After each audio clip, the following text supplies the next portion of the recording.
League Baseball this afternoon, live from Oriole Park at Camden Yards. It's the New York Mets and the Orioles.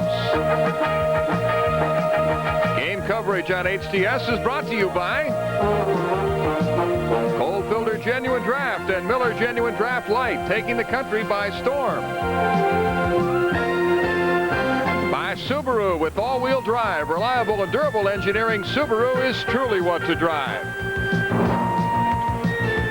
Welcome to baseball heaven, Oriole Park at Camden Yards. And today the Orioles christen their new stadium with an exhibition game against the New York Mets. Hello everybody, I'm Mel Proctor, and welcome back for our 9th year of Orioles coverage on HTS. With me, of course, former Oriole outfielder John Lowenstein, my longtime partner, and joining us this year, Orioles Hall of Fame pitcher Jim Palmer. Now guys, we've had a chance to walk around the park and enjoy the beauty and the spaciousness, but in terms of what the players will face, what challenges do you see, John, from your standpoint? Well, this ballpark does have some unique characteristics about it. Down the left field line, the wall juts out for a few feet. That's going to be a problem for the left fielder until he gets acclimated to it. Center field is 410 feet out there, no monuments, so you don't have to worry about that. Right field, you're dealing with a 25-foot high wall with a scoreboard there. It's 100 feet long, so learning how to play some balls off that might be a little tricky. But other than that, the field is not as complicated as people have made out. But I think getting used to the weather conditions here in this ballpark, the way the wind blows around, I think that's going to be the most trying aspect of getting used to this new stadium. I know Jim Palmer, as a former pitcher, is concerned about how the ball carries in this park. Have we figured that out yet? Well, it looked like it was carrying to right field today, Mel, but I think if you are a starting pitcher, like, say, Bob Milacki, you look out here, you walk out to the mound, you look to the power alley in left center field. You used to be 387, then it went to 378 at Memorial Stadium. It's only 365, 373 to right center field. So you think maybe you better get the ball a little bit down in the strike zone. But you do know the mound's going to be good because Paul Zawaski, who studied under Pat Sanderone, has always been a good groundskeeper. And you know if you're an infielder or an outfielder, you're playing on a very, very good field. And I was surprised how good a shape this field is in for a new ballpark. All right, Jim, let's take a look at the Safeway starting lineups for today's game. First for the New York Mets, Vince Coleman will lead off and play left field. Willie Randolph, the longtime Yankee, is at second base. Bobby Phenia, the designated hitter, batting third. Hojo Howard Johnson in center field. He's in the cleanup spot. Former Oriole Eddie Murray is at first base, batting fifth.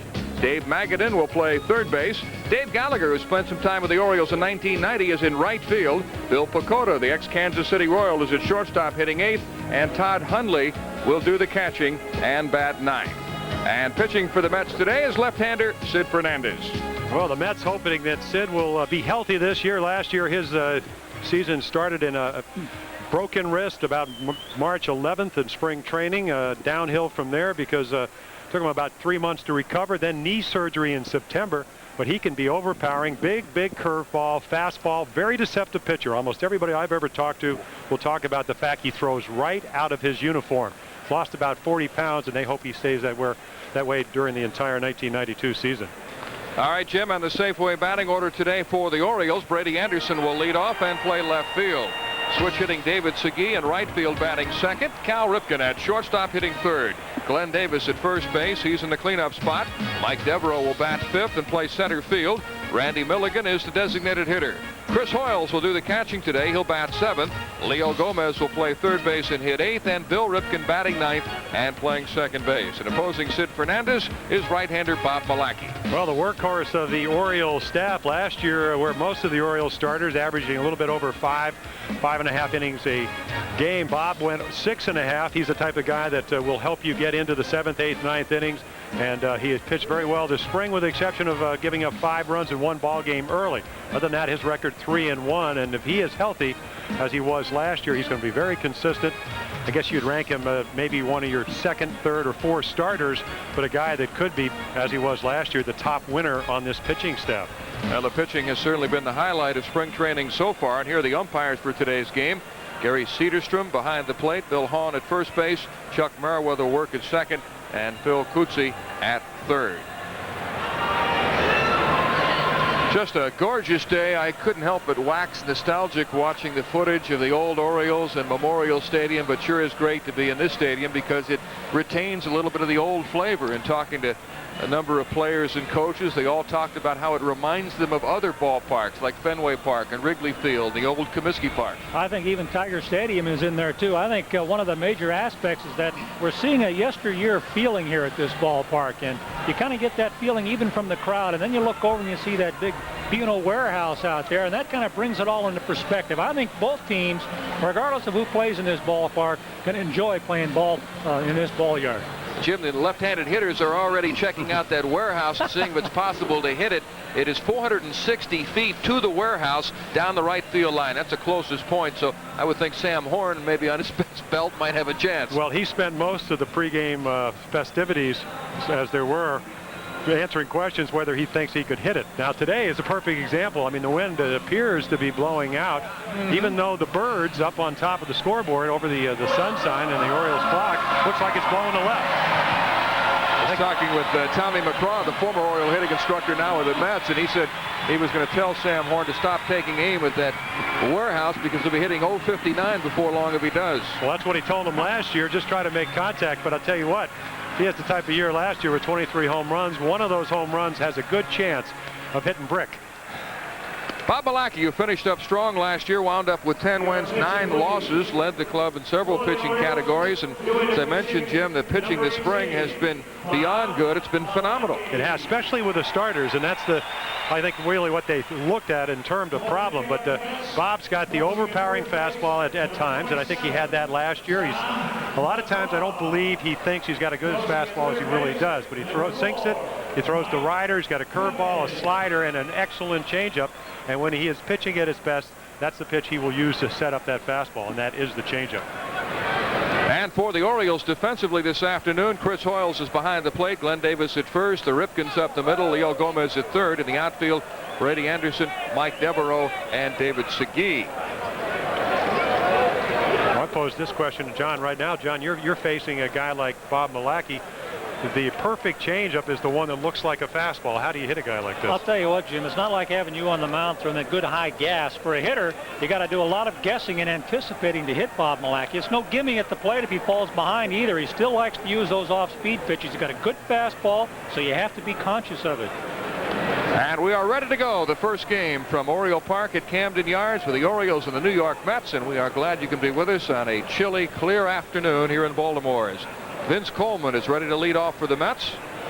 The Mets went 15-12 in spring training. The Orioles were 16-10. Coleman hoping to stay in good health this year. Last year he was hurt. He had a hamstring pull and played only 72 games, but the Mets are counting on him to be their catalyst at the top of the order.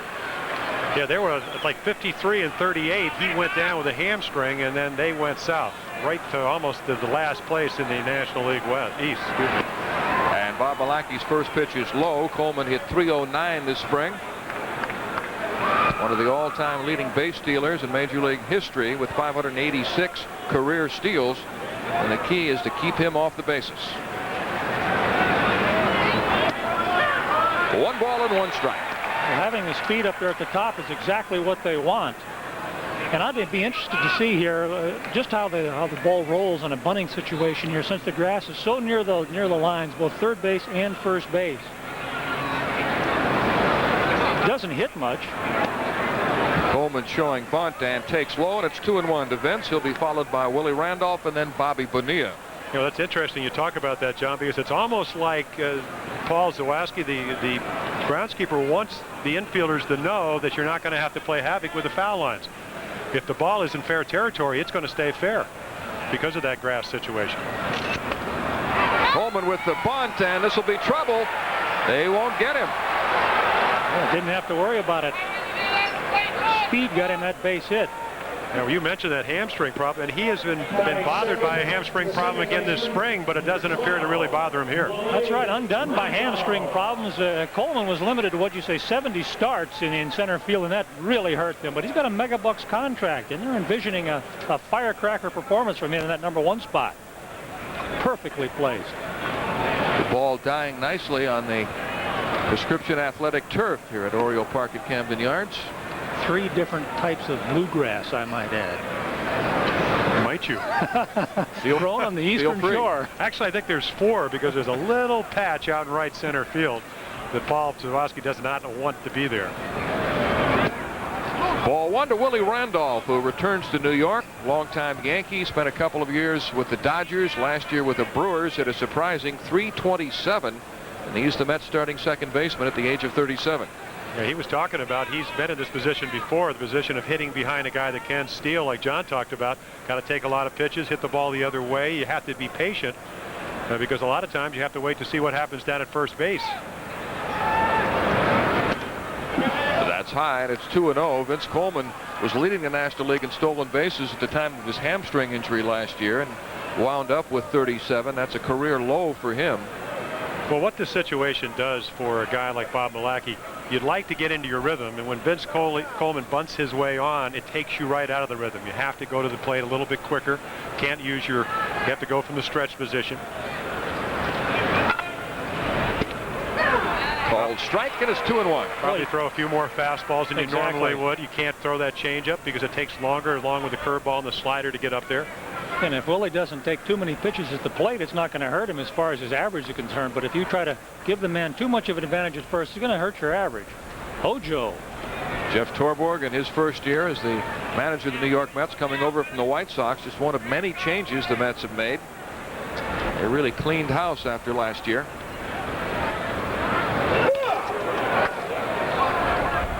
Of course, the Mets added Bobby Bonilla and Eddie Murray and traded for Brett Saberhagen. Their payroll is now somewhere around $44 million, which is more than twice the Orioles' $20 or $21 million payroll. And we'll talk about that a little later, but Al Harrison, the general manager, thinks very comfortable with that number because they bring in a lot of money at the gate and from television revenues.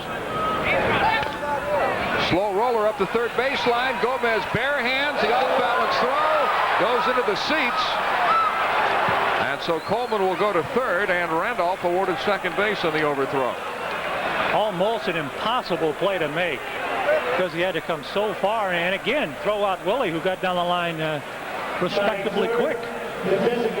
Almost as well. It was a swinging bunt right here. And again, the second one perfectly placed right here.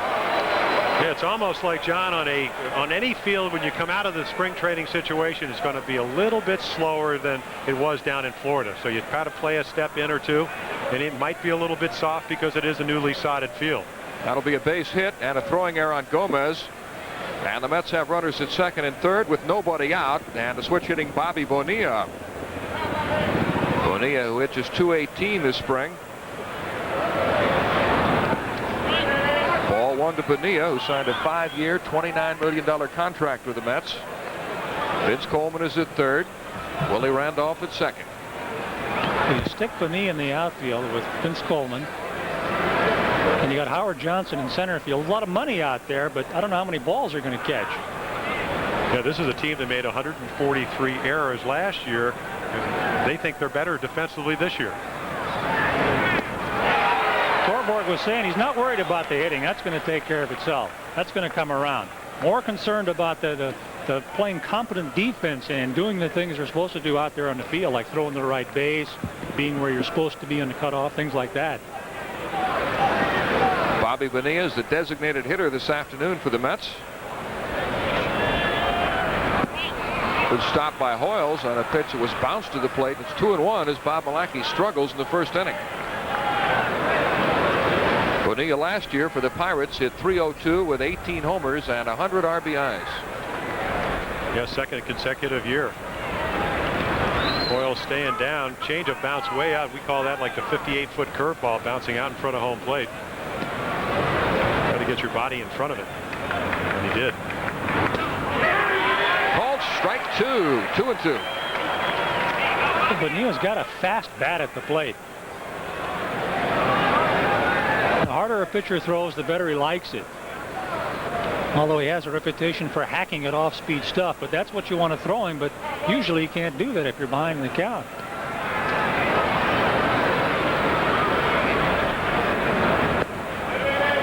And Milacki goes to a full count with Bobby Bonilla. No score, top of the first from Oriole Park. Vince Coleman led off with a bunt single. Willie Randolph had a swinging bunt. Leo Gomez threw the ball away at first, allowing the runners to move to second and third. And now Milacki with a full count to Bonilla with Howard Johnson waiting on deck.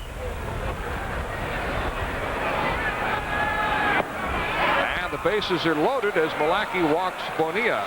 Well, you're not going to get a big guy like Phenia to go fishing for any bad pitches. This guy only struck out about once every 9 times at the plate. Yeah, this is a situation that John Oates would not like to see. I mean, the numbers are pretty evident for anybody who's an Oriole fan. I think 43 times last year, trailing by 3 or more runs in the before the 4th inning. In that situation, I'm surprised you threw him a changeup. A lot of times you have to give up a run or 2 in the 1st inning, and by doing that, sometimes you have to go after the hitter. Changeup, a very unusual pitch in that case. Howard Johnson, who led the National League in home runs and RBIs, comes up with the bases loaded in the 1st inning. Just what he wants. He has been red hot lately. He's driven in 22 runs in his last 12 games, and he's knocked in at least 1 run in 8 straight games. 5 home runs in spring training. That's a lot of wallops. Strike 1. Hojo has 8 hits in his last 12 at-bats over the last 3 games. Well, the book on him is the same. Don't throw him anything hard for strikes. You can fool him with slop, and that's pretty much right in line with the kind of repertoire that Milacki has. Yeah, much better fastball hitter than he is breaking ball hitter, unless you make a mistake with it. Terrific hip and leg action into that good fastball. He's not very big, 5'10", 195 pounds. Yeah, this is the guy that Sparky Anderson back in, I think, 1982 or 3 said he's going to be up here for the next 10 years and hit 300. Next year they traded him. Yeah, that's right. Of course, he did. Maybe he didn't mean which team he'd be hitting 300 for. Never really hit 300, but I don't think anybody felt that Hojo would come up and have that kind of power. It was one of many of Sparky's rash predictions, calling Kirk Gibson the next Mickey Mantle, and as he said, if you don't like Dave Rucker, you don't like ice cream. And he said, what Chris Pitaro will be here until play 150 games. Well, did he move Whitaker, perennial all-star second baseman, to third base and put Pitaro at second? Breaking ball low. Well, this is what I Count is 2-1. Yeah, I think that the second pitch was called a ball, but this is a situation. I think a lot of times Bob Milacki does not have confidence in his fastball. And again, I think John will tell you, from a hitting standpoint, a lot of times the good fastball sets up all the other pitches. You know, everybody says change speeds, use all your pitches. Yep. But the best pitch in baseball, as far as I'm concerned, and the man you're looking at right now believes this, the former catcher, is the fastball. Looks like Bob's afraid of throwing it here in the 1st inning. He can throw about 88 to 90 miles an hour, which is plenty fast enough. If I were hitting, I'd expect him to let me hit a pitch. And I'd have swung through it just 2-2. Howard Johnson has played third base, shortstop. Looks like he'll be in the outfield this year. Rather surprised to see him in center field, Jim, but you were saying that Jeff Torborg is very happy with the way he's played. Well, he is, and also Vince Coleman had I think the fewest chances as a center fielder last year in the limited time he played. Struck him out. Yeah, swung at strike 2, which was a ball, and also strike 3 is way outside. They didn't throw him a legitimate strike all that at bat.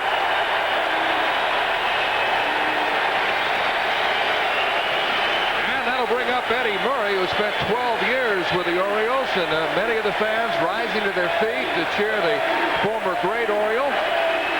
Now with the Mets, after spending 3 years with the Dodgers, I find it kind of interesting that they booed Eddie when he left town. They cheer him when he returns. Fans sometimes have very short memories. 0-1 to Eddie. Well, maybe Bob will let him hit one here. I don't think so. Well, I'm not sure that if he does hit one, it's Bob wanted him to.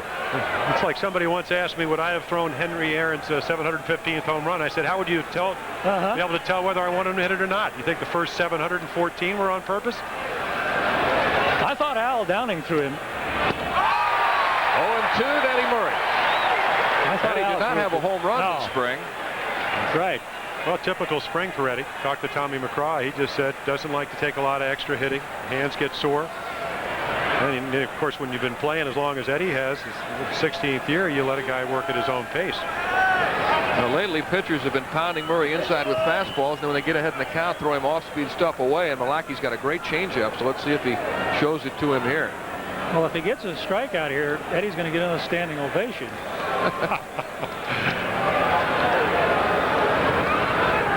knocks him away with a fastball, and it's 1-2. All these pitchers try to do the same thing all the time.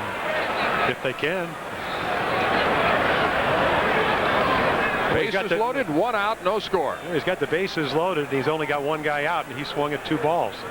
If you can do it, it's the way to pitch. A drive to left center field. Coleman is tagging at third. Mike Devereaux makes the catch, and the Mets will take the lead as Coleman jogs home on a sacrifice fly by Eddie Murray.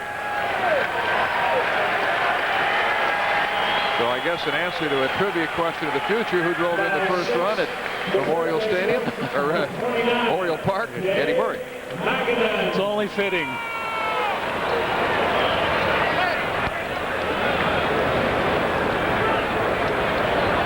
Two outs, runners at first and second, and Dave Magadan, the Mets' third baseman, steps in.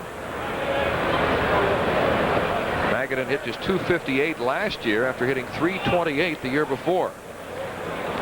Well, he entered spring training with a slight edge over Chris Donalds, who was the other candidate for that position, because Dave can handle the stick probably better than Chris. That's why he's going to get the starting nod. A looper into left field for a base hit. Willie Randolph around third, and he'll score to make it 2-0 Mets. Well, if you had a chance to watch Magadan hit in the National League over the last 3 or 4 years, he can do that in his sleep. One of the best contact hitters. And what he really does is reduces a good pitch to a RBI line drive. Down and away, you can see him reach for it. And once it leaves your hand, you think, well, maybe he'll hit this ball to shortstop or pop it up. He just goes with it. Makes it look very simple, and that's what his intent would do, not to pull the ball. Very rarely will you ever see him hit the ball to the right side, and he's made a good living at it. Magadan makes it 2-0, and here's Dave Gallagher, the Mets' right fielder, with runners at first and second and 2 outs. Gallagher, who played with the Orioles part of the 1990 season, always been a pretty good hitter, line drive hitter without a lot of power, but he'll normally put the ball in play. I thought he was a gritty little ball player. He's a good extra man to have on the team. Well, especially in the National League without the DH, and also you talked about this outfield. You may see him go in for defense late in the ball game. Well, he's another fine contact hitter too. Can play anywhere in the outfield. 1-1 to Gallagher, who's played with the Indians, the White Sox, the Orioles, and last year with the California Angels. And the inventor of a device called the Stride Tutor, which is used to keep hitters from striding too far. It looks like you ever watch the nightly news and see a criminal wearing those leg irons. The Stride Tutor looks a little bit like that. Fly ball to right field. David Segui battling the sun and makes the catch. Now the Mets pick up a couple of runs on 3 hits, 1 error, and 2 men left on base at the end of a half inning. It's the Mets 2 and the Orioles coming up. Welcome back to Oriole Park at Camden Yards. Mel Proctor along with John Lowenstein and Jim Palmer. The Mets leading 2-0.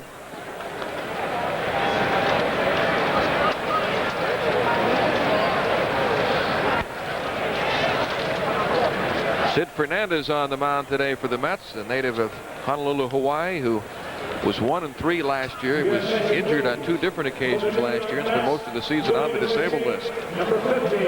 Well, he's got outstanding stuff, and when he is healthy, very, very difficult to hit. Again, the overpowering fastball has the tendency to give you the illusion that it rises. Has a long stride, throws out of usually his uniform, and hides the ball real well. A little bit of a changeup, doesn't hold runners well, and also is not a very good fielder.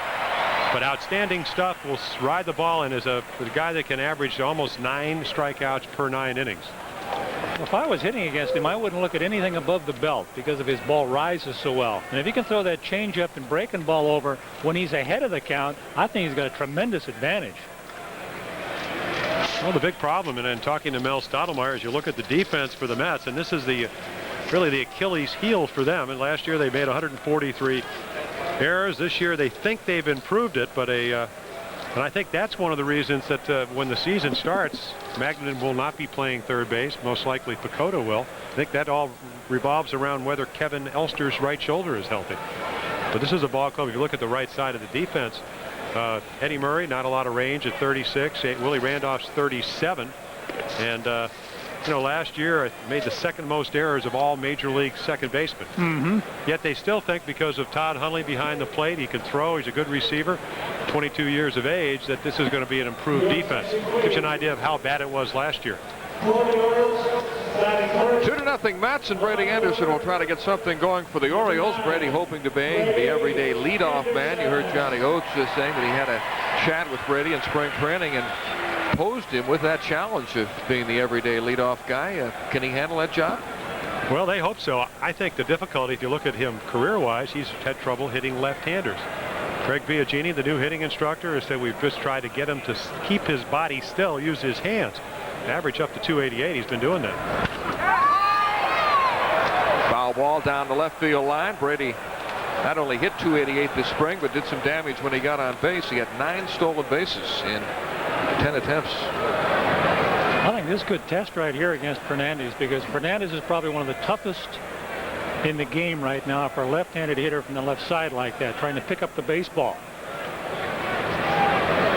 I think this team is pumped for this game. 1 ball and 1 strike to Brady Anderson. Well, that's what you just talked about, John, laying off the high pitch. That's obviously easier to talk about than to do, but is there a zone, anything above your hands? You just have to look down in the strike zone, just like when you were pitching. Swing at anything up there above the belt, and you're never going to hit it. Yeah, normally when you do, you hit the bottom quarter of the ball, and one of the infielders or outfielders tap their glove a couple of times and catch a pop fly. Fernandez has good stuff, an excellent fastball, breaking ball, and change. But one of the things that makes him difficult is that unorthodox deliveries. Tough to pick up the ball. Well, he glides. Takes a long stride. That'll make a left-hander bail out. 2-2. Cal Ripken Sr. coaching at third. Davey Lopes, the first base coach. Well, we talked about the weight problem, but another thing that Sid's had a problem with, throwing a lot of pitches, a lot of pop flies, a lot of strikeouts. You know, he's not the type of guy that throws a lot of grounders. High fly ball to center field. Back goes Howard Johnson. 1 out. I personally think he's adept at playing that position out there. And he's certainly speedy enough to catch up the balls that even Vince Coleman would catch up to, but he'd probably catch it. John, you played all the outfield positions. What challenges does playing center field present as opposed to left field or right field? It's the easiest position to play. You just have to be able to cover more ground. The ball that comes out to center field is more true than anything you're going to get in left and right. David Segui, a switch hitter, up there right-handed against Sid Fernandez. David hit 190 this spring. Ball 1. One of the decisions the Orioles have to make before opening day is their outfield situation, whether to keep Segui or Luis Mercedes. Well, I think they like the maturity of Segui. They also feel he can play any of the outfield positions equally as well. And he's a switch hitter. That's out of play off first base, and something else that Segui offers is his defensive ability at first base. In a tight game, you could stick him in there for defensive purposes to play first. Tremendous flexibility for a manager. Cal Ripken is on deck. The Mets lead 2-0. And maybe a kid like Segui can learn how to play the game on a big league level with not as many at-bats as he'd get otherwise playing full time. Inside, 2-1. Well, we had a chance to see down in Fort Myers Terry Crowley, and I think a lot of doing what you just said is the emotional part of it.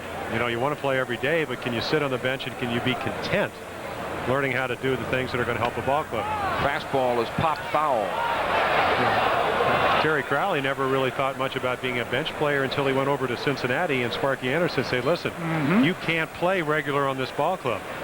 We have Griffey, we have people like that are way ahead of you, so you better make a good living sitting on the bench and gear yourself up, I guess, not only physically but emotionally and mentally. 2 balls, 2 strikes. The count to Segui. Strike 3 call. They're talking about players becoming bench players. That's more difficult for a young player like a Segui to accept, I would think, than a veteran player. Well, let's take a look at strike 3. And again, we talked about Hundley. I mean, Fernandez gets it done by throwing over the plate, but Hundley just frames at the inside part of the plate, gives the umpire a good call. But if you're looking down there to begin with, you'll probably swing at that pitch. And here's the American League's most valuable player, Cal Ripken. A tremendous spring, hitting .375 with 2 homers, 16 RBIs. Mets 2, Orioles nothing, bottom of the first. Ball 1. Well, Jimmy, you mentioned the weight problem that Fernandez had on the mound. It looks like he's maybe a little hefty right now. I mean, they call him the incredible bulk, but it looks like he's throwing the ball real well right now. Well, he does, but, you know, the weight problem, the conditioning part of it. Here's a guy that played at maybe 255 pounds, 260 pounds, especially at the end of the season. But talking to Mel Stoudemire, he said he's gotten married, does not eat the pizzas late at night, and he's making a conscious effort to try to come in at a lower weight and stay there.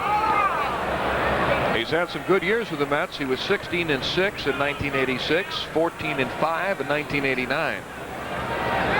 Well, you can eat 11 pounds of potatoes and only gain 1 pound of weight. If you live by that rule, then you'll never overeat at the table. Getting married is probably the best thing that could happen to it. It's the potato rule. It's the potato, 11 pounds. Right, keep that in. Well, you never eat potatoes, so you don't know. 2 balls, 2 strikes. Steak and salad for Jim every time we go out. Well, Sid is from Hawaii, so he probably has to lay off the poi. You've had poi, haven't you, Yes. Jim? No problem laying off that. Oh, nasty. Glue-like substance. Reminds me of grits. It's the Hawaiian equivalent of grits. Fernandez strikes out Cal Ripken. A good first inning for the Mets left-handers. He fans 2 of the 3 hitters to face him. And at the end of 1 from the new park, it's 2-0 Mets. Welcome back to Oriole Park at Camden Yards. A rocky first inning for right-hander Bob Milacki, who gave up a couple of scratch hits, a bunt single, and a swinging bunt. That led to 2 Mets runs, and it's 2-0 New York, as Bill Pecota will lead off the second inning. He's a cool dude, Eddie. Eddie's getting up there. He's 36 years old. What is he signing? A 3-year contract. 2-year contract, so he's going to get mega dollars for another couple of years. Strike 1 to Bill Pecota, who was acquired from the Kansas City Royals along with Brett Saberhagen. Had a chance to play regularly for the Royals last year and hit .286. Well, I like him as a swingman in the infield. Fly ball to left field. Brady Anderson into the gap as the ball carries well, and he runs it down. That's why he's out there. Speed is indispensable in the outfield, especially when you've got to run into the gap like that. Ordinarily, your center fielder is going to get it if he's shaded over there in that direction, but as long as Brady can get there first because he runs a little faster, he'll catch it. Well, it almost reminds me like 1989 when you had 3 center fielders playing the outfield. I mean, you had Devereaux, Findlay, and Anderson. Now you have 2. So Boy, you certainly. What great defense we saw that year. Strike 1 of the young Mets catcher, Todd Hundley, the son of former Major League catcher Randy Hundley. Mets really like this kid. He's got a good throwing arm. He showed some power last year at AAA. Hit 14 home runs. Did not have a good start this spring. I think it was something like 0 for 15, and that's why I think maybe that's why his average down at 167. They just told him relax, catch, do your throwing, calls a good game. I would think for a rookie that'd be the toughest position to break in. You have to concern yourself with so many things, calling a game, worrying about hitters' strengths and weaknesses, communicating with your pitchers. And on top of that, as a hitter, you got to go out and learn all the pitchers in the league. Exactly. That's what Hoiles had to do last year. Except the pitching staff here are a little bit more mature. Talking about here in New York. With the likes of David Cohn and Doc Gooden. And now Saberhagen, people like that. Did you call your own game? Well, I simplified pitching because I never could get my curveball over. Only had one choice. Grounded foul. Did you often hear it said, you're talking about a catcher calling a game? Well, a good veteran pitcher calls his own game anyway because he'll shake off the catcher and get what he wants. Well, a catcher suggests. He puts down signs, and that's usually predicated on what you've gone over in the team meetings, or what maybe your manager wants to be seen in the pitch selection. corner. Called strike 3. But Second strikeout for Milacki. Mel, an unseasoned rookie on a team comprised of solid veterans at such a key position is kind of a scary move, I would think, even though you're going to have veteran pitchers. Look at that thing. That's exactly where you want that one up pretty well, too. Ooh. Yeah, about 4 inches outside. That's why he just stood there and held the bat. Well, remember, it's still spring training. Sometimes umpires want to get the games over a little bit earlier. Here's Vince Coleman, who got things started for the Mets in the first inning with a bunt single, and he takes a strike. I don't know if I have a chance to look at the defense, but if I'm playing third and first, even though that is danger zones, you have to make him swing the bat. Exactly. I mean, Gomez, I mean, it could be similar to what Pete Rose did in the 75-76 World Series against Mickey Rivers with the Yankees. Played in so much, Rivers never even thought about bunting. Coleman bunts again, but pushes it foul. And it's 0-2. You make a guy like this earn his hits. You know, the third and the first baseman will play in. If you're Billy and Cal Ripken, you're cheating in a couple of steps, especially on a soft field. If you're an outfielder, if he singles, you know he can steal second, so you're going to play a little shallower. The whole defense comes in. Coleman is a .264 lifetime hitter. Inside 1-2. His at-bats are going to be fueled by the run producers behind him. I mean, that's enough incentive and motivation right there to get on base any way you can. And bunting is going to become a very large part of his game. Take it away from him. Change up outside. It's 2-2.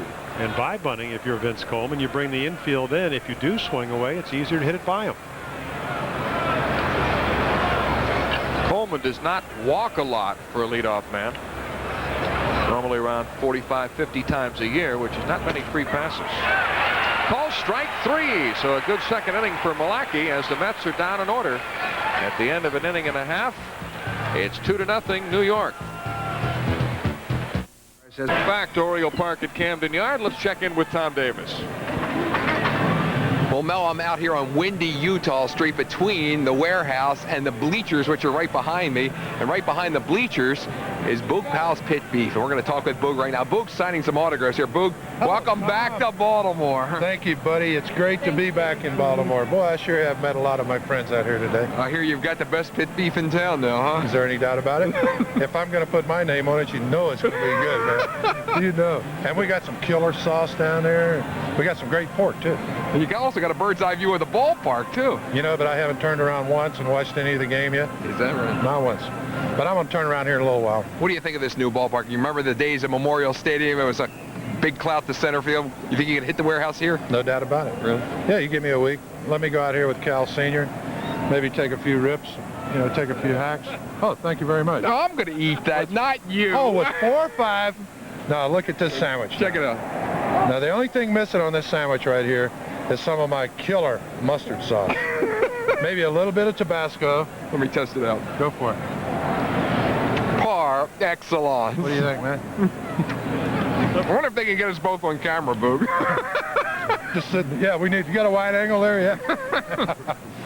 No, but this is really a good product, and it's got my special barbecue rub on it before the meat is cooked. The best of luck to you coming back to Baltimore. Thanks, Tommy. Boog Powell's Pit Beef. It's right here opposite the warehouse. In fact, the long home run might even wind up on one of the Pit Beef stands. Let's go back upstairs now to Mel Proctor. Boy, how'd you like to take those two guys to an all-you-can-eat smorgasbord? Yeah. They can pay. That's right. Feel like Julia Child. Table for 2, food for 4. Mets 2, Orioles nothing. Glenn Davis to lead off the second inning against Sid Fernandez, who retired the side in order in the first inning with 2 strikeouts. Yeah, I bet Billy Brown really had trouble talking Tom into doing that piece. Tom claims he's on a diet. Yeah, he always claims he's on a diet. Did I ever tell you when I first met Tom? I don't want to interrupt the game, but I met him during one of the playoffs out in Oakland. About 9 o'clock in the morning. He's got a piece of chocolate cream pie and a Pepsi. Yeah. I never forgot him. That was when he was into health foods. Yeah.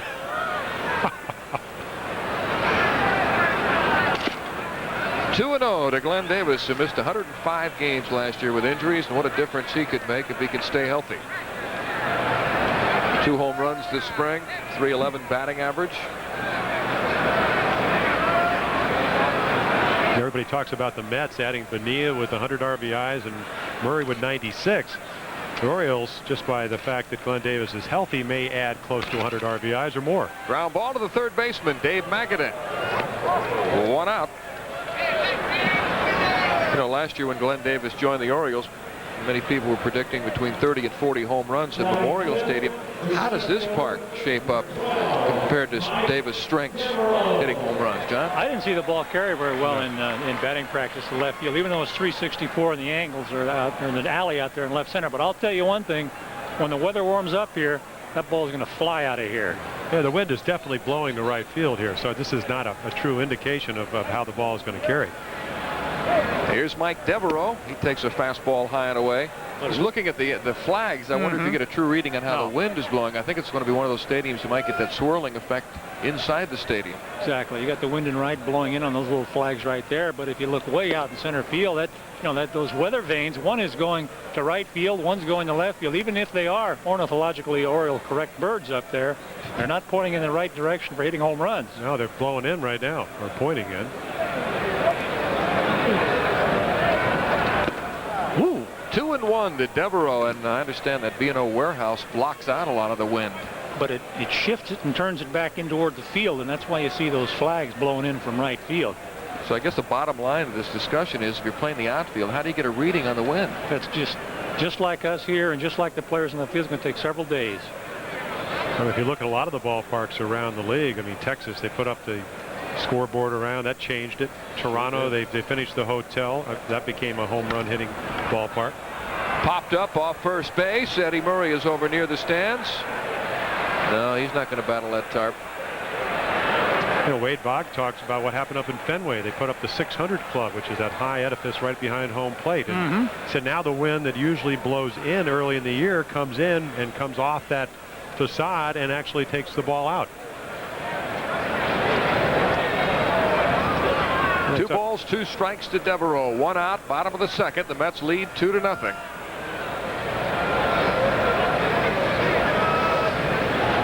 I'll tell you, he has really got a funky delivery out there on the mound. He gets on top of these hitters quickly with that deceptive fastball of his.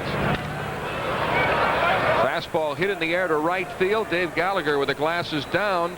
Oh, Looks like that right field, that sun field, is real difficult. We saw Segui stumbling around a little bit under a fly ball, and Gallagher had problems with that one. you got that right, Mel. You can see that glare on the glasses when those players put it down. That's going to be a tough field to play in the afternoon. They're just trying to search for the ball right now. Oh, Sid Fernandez has retired 5 in a row to start the game. That'll bring up Randy Milligan, who's the DH today. We'll see a lot of action in that role this season, as long as Glenn Davis remains healthy. Breaking ball is low, ball 1. Fernandez looks like a guy throwing darts. Well, he does. And here's a guy that a couple of years ago struck out 16 Atlanta Braves. Also has 5 2-hitters to his credit. 1 ball and 1 strike to Milligan, who spent some time with the Mets organization.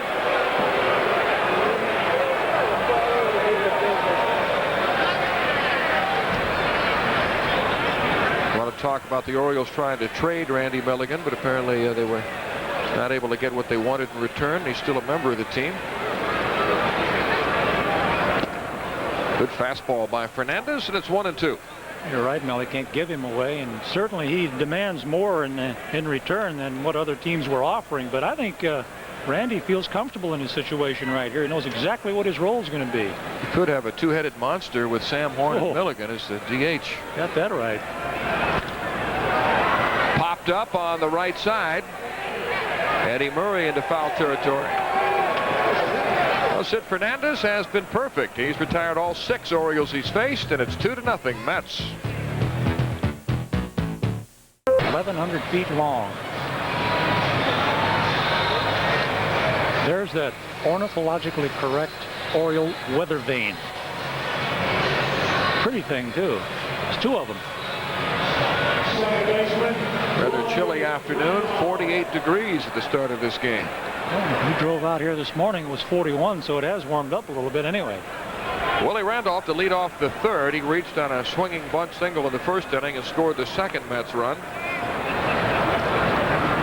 I ran into Willie prior to last year at a New York Knicks game, and he was job hunting at the time. He'd been let go by the Dodgers and expressed some interest in joining the Orioles because he and Doug Melvin, the Orioles assistant general manager, very close. But there were a lot of teams that thought he was finished. The Mets, or the Brewers, brought him to camp as a non-roster invitee. He made the team, and when Gary Sheffield got hurt, they moved Jim Gantner to third, and Randolph became the everyday second baseman and hit .327, a career high. Line drive caught by Leo Gomez.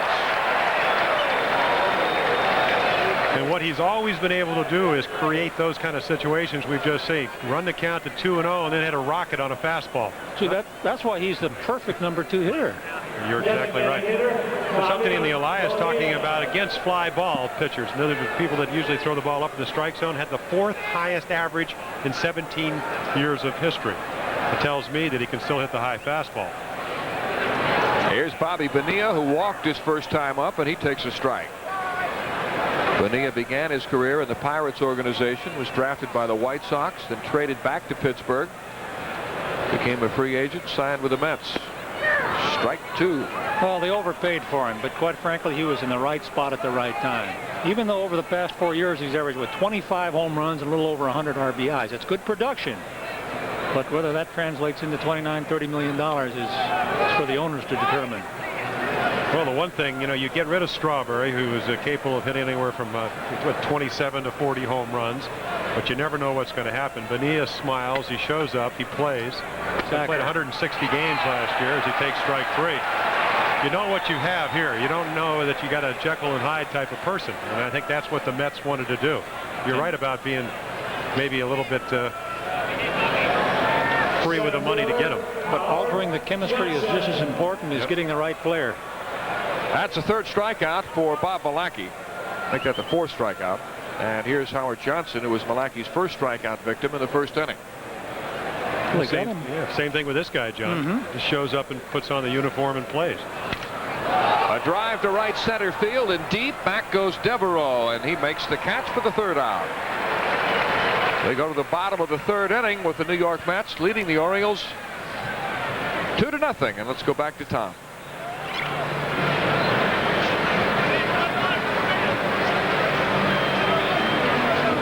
All right, Mel, this time we're in the bleachers right underneath the big Jumbotron scoreboard, and what an absolutely beautiful sight this is. Never seen the bleachers look so nice. Let's go up, talk to maybe some of the fans here. I know these 3 guys saw me coming down here before we set up the camera and wanted to talk. Come on, guys, get up for a minute. Turn around, look at the cameras. What are your impressions of the bleachers here? I love the new stadium. It's great. It's better than Memorial Stadium.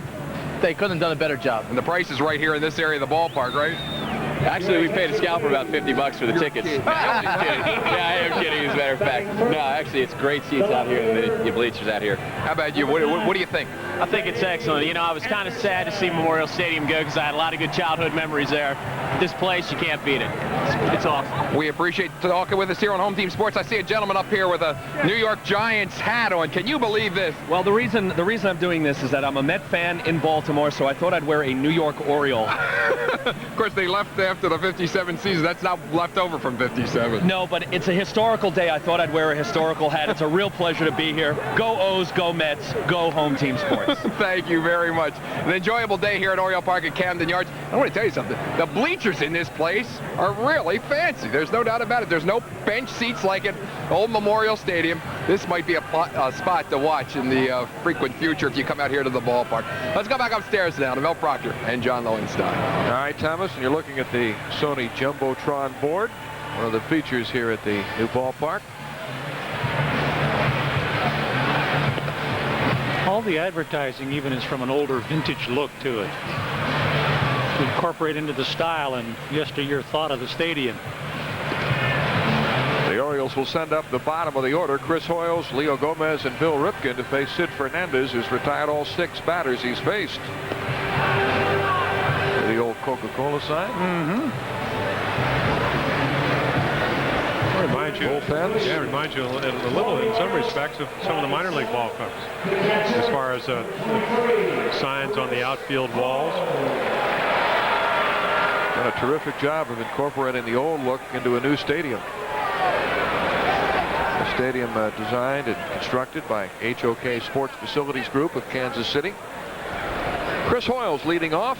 Chris, who had a good spring with 4 homers and a .289 batting average. And he will be the regular catcher to start the season. The backup spot still undecided between Jeff Tackett and Rick Dempsey. Sid Fernandez starts him off with a breaking ball for a strike. Johnny Oates, and maybe something that you've seen, John, but he was talking about Chris Hoiles. He said he has a new swing. He had a loop in his swing last year. In other words, the ball outside had a little uppercut on. This year he seems like he has more of a downward stroke. Bouncer on the right side. Here comes Willie Randolph to make the play. And that's 7 in a row retired by Fernandez. You would think a guy from Hawaii might have some problems when it's 48 degrees. He's pitching like he's at the beach. This is nothing new, though, quite frankly. Over his 9-year career, he's been probably the toughest left-hander in baseball to solve. He's only limited the opponents to a little over 200 average, so we might see a no-hitter here. Now, his problem is he's not a real good fielder, does not hold runners on. So if they don't score him a lot of runs, which has seemed has been the case in the past for the Mets, he sometimes beats himself. Well, he's a 6-inning pitcher. Leo Gomez up for the first time. He takes a fastball high and away. Nothing wrong with that, though. No, but even when you have those positive statistics, even over the last couple of years with his injuries and everything, he's still only with something like 10 and 17. So he's not contributed much positively. And he falls behind 2-0 to Gomez. In spring training last year, Fernandez suffered a broken arm when he was hit with a line drive. Then he came back in July and injured his knee and eventually underwent arthroscopic surgery. Pitched in only 8 games the entire year.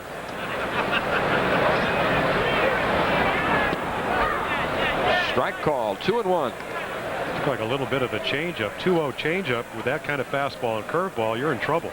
In fact, it's his left knee that he had operated on, and he hurt that this spring. Was run over by a golf cart. Missed a start. Or only threw 11 pitches in a start. Threw the fastball right by Gomez, and it's 2-2. You see the foot, the knee, the gloved hand, and then finally that fastball is right on top of him where he can react. Well, Jim Cott was once talking when he was a pitching coach with Cincinnati. He says if you can get a guy that is deceptive, and Fernandez is, that has good stuff, and Fernandez has that, has good location, which he's had today, and also good movement, you got yourself a pitcher. He's got all 4 of those qualities, at least today.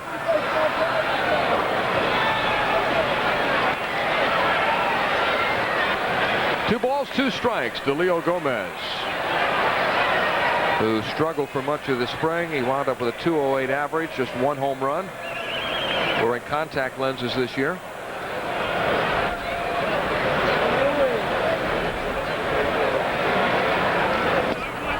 And Fernandez goes to a full count. Yeah, I was listening the other night when you guys were talking about that down in Port Charlotte. A little less glare with lenses, but you know, on a day like today where there's a little bit of breeze, that's something else that takes getting used to. John, you talk about how you got to keep them clean. Wind is a big factor with lenses. Struck him out, and that's 8 in a row set down by Sid Fernandez. He's been unhittable so far. I'll tell you what, he's got a great arm. He's always had a good arm. And those injuries don't seem to have taken anything out of him whatsoever. When you go back to 1983, I guess when he came over to the Mets, the reason the Dodgers needed to make a trade was they needed a left-handed reliever. Steve Howe had been suspended, and they wanted Carlos Diaz, a left-hander from the New York Mets, and Fernandez had been really, I think a lot of people described him as the second coming of Fernando Valenzuela. And had a real good year at Double-A, and then they felt that he was going to be that type of pitcher. And Mets were lucky to get him. 1-1 to Bill Ripken. The Orioles haven't touched Sid Fernandez so far. Well, the Mets have some questions with regard to their pitching staff. Dwight Gooden underwent rotator cuff surgery. David Cohn has had some off-the-field difficulties. The Mets as a team have had a few of those, and they've been big distractions. Line foul. The Mets players have not been talking with the media lately. Well, I talked to David Cohn today, and I said, why wouldn't you just refer all your questions to baseball? And he said, well, that's what we tried to do. And none of the writers wanted to respect that. So I guess they feel this particular time, as we look at one of the Mets pitchers warming up, that might be Cohn right there getting some throwing. It is. Breaking ball outside, and it's 2-2. But he said the truth will come out, and unfortunately, when it does come out, it won't be near as important and as newsworthy as the initial story. Well, Cohen has been slapped with an $8.1 million lawsuit. That would be a distraction. Slow breaking ball, and it's 3-2. It's never as vindicating in the end. Nope. All that wild speculation can get you.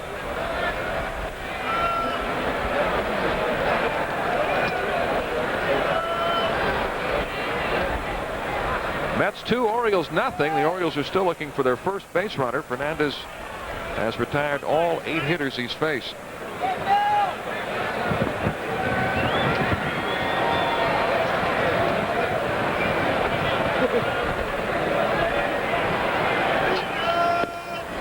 And the Orioles have their first base runner as Fernandez gives up a 2-out walk to Bill Ripken.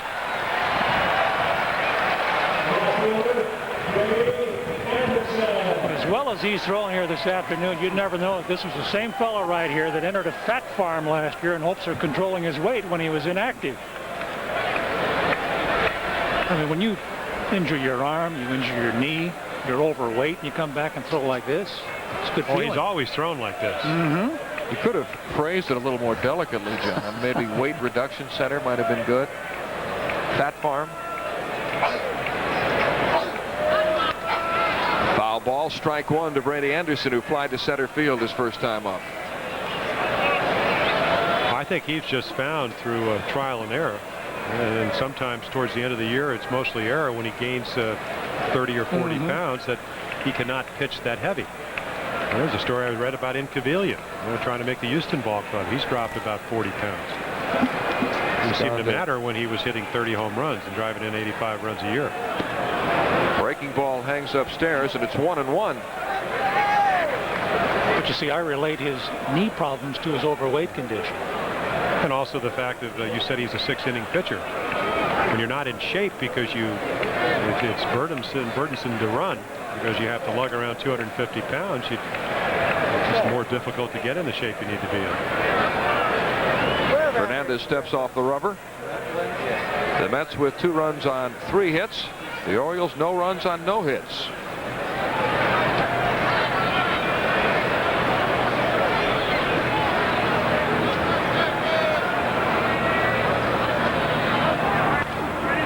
Popped up foul out of play. And it's 1-2 to Brady Anderson. Fans in the stands are wearing clothes you'd see during football season normally. A lot of ski parkas and fur coats, stocking caps. 30,000 people turning out for this game. The ticket sales were limited to 30,000. This is a dry run for all the people that work at the stadium and operate the Jumbotron board, the scoreboards. They want to make everything perfect for opening day on Monday against the Indians.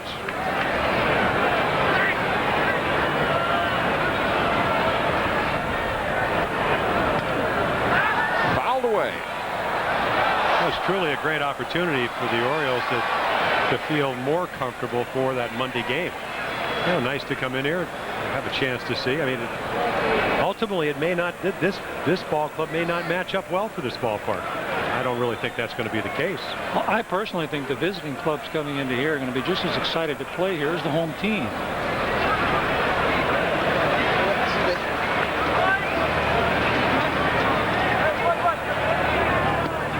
Struck him out with a slow breaking ball, and the Orioles are still without a hit. The end of 3. It's the Mets 2 and the Orioles nothing. Mets ahead 2-0, and Eddie Murray will lead off the 4th inning against Bob Milacki. Eddie drove in the first Mets run with a sacrifice fly, and first ball hitting grounds it to Cal Ripken. 1 down. Well, you're not going to see too many feeble swings like that from Eddie this year, I don't think. I don't think he's going to have any trouble at all playing up in New York. I think they're going to get a big year out of him. Yeah, I asked him during the winter, did you think that you would have any problems playing in New York? He said, Jim, it's just a job. And I think he feels that way. I thought that after going back to home in Los Angeles that he would feel a little bit hurt to the fact they did not offer him a 2-year contract, but that's not the case. Just a hired gun. Here's Dave Magadan, who singled to drive in the second Mets run in the first inning, and since that base hit, Bob Milacki has retired 8 straight hitters.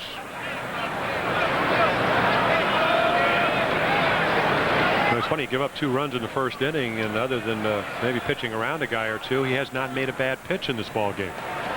So I think he has to be pretty pleased the way he's throwing the ball. Maybe just in retrospectively going back over the game, which he'll do after the ball game with Dick Bosman, say maybe I should have been a little bit more aggressive, and maybe we should have defensed them a little bit differently.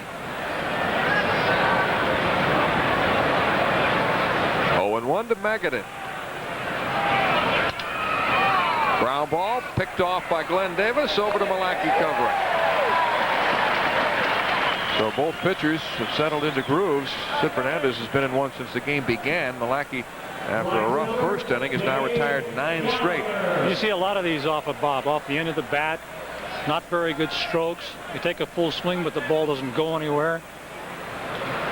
And that interior defense is going to become very important to this pitching staff this season, just as it has been in spring training.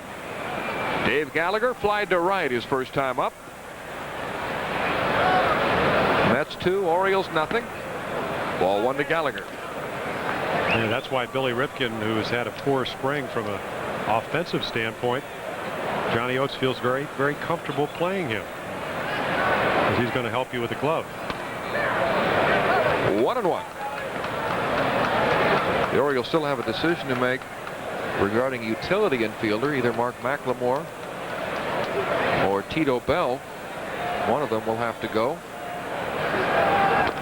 Understand, say fair ball, and Hoiles throws out Gallagher for the 3rd out. Good play by Hoiles. And Bob Milacki has retired the last 10 Mets. We go to the bottom of the 4th with New York ahead 2-0. Let's go back to Tom. Bambino's Pub, which is just beyond the flagpoles and the picnic area here at the new Oriole Park at Camden Yards. This is actually where the Bambino had some ties with his father and all right here. Actually, part of the bar was near center field, but they've named it Bambino's Pub, and a lot of people here are watching the game. We're going to show you some of the fans here at Bambino's Pub. I mean, a tremendous amount of people here. Let's talk to you. What do you guys think of this place? Oh, it's nice. Real nice, yeah. We're enjoying ourselves. A couple cold beers. Just relaxing. How come you're in here and not out there in the wind watching the game? A little cold out there. A little too cold. What about you? What do you think? I think it's very nice. We'll be here for all the rain delays. It'll be great, I'm sure. What about watching the game, though? You're not going to go out there and watch it? Out there. I'll be back out. Here's a true Oriole fan. Look at this Oriole jacket. What do you think of the place? Oh, it's perfect. 26 years in Memorial Stadium for me, and coming here, it was sad to see the old lady go, but it's really nice. It's beautiful. How about coming in here? You're not watching the game? Well, right now I'm eating Boog's sandwich and talking to you, so I'm watching everything. The light rail, the whole works. A lot of people, you can see this place is packed over here. Look at these ladies here having a friendly conversation while they're debating about baseball. What do you think of this Bambinos? Come on, turn around here. Your husbands aren't going to find you. What do you think? Do you like the place? Love the place, yes. We need a little bit of warmth today, but it's just an interesting game out there, and we're glad to be here. Good for Baltimore. This is the place to be if you're a little bit cold. It is rather nice in here. Bambino's Pub. Stop by when you come down here to Oriole Park at Camden Yards. Let's go back upstairs now to Mel Proctor, John Lowenstein, and also Jim Palmer. All right, Tom, guys, we got to get a map so we can find out where all these places are. We'll just have Tom write down everything. Now, was that inside the ballpark or outside? I mean, do people, can they just kind of go out the gates and then come back in if they can find their seat? I was lucky to find my way up to the press box. So I thought I did pretty well for openers. We'll work on the restaurants later. I don't know where all these places are. Sid Fernandez getting ready to work the bottom of the 4th inning. He is not allowed a hit, issued just 1 walk, and has struck out 3. He'll face the 2, 3, 4 hitters, David Segui, Cal Ripken, and Glenn Davis. Love the setting of this ballpark downtown with the buildings beyond the center field wall.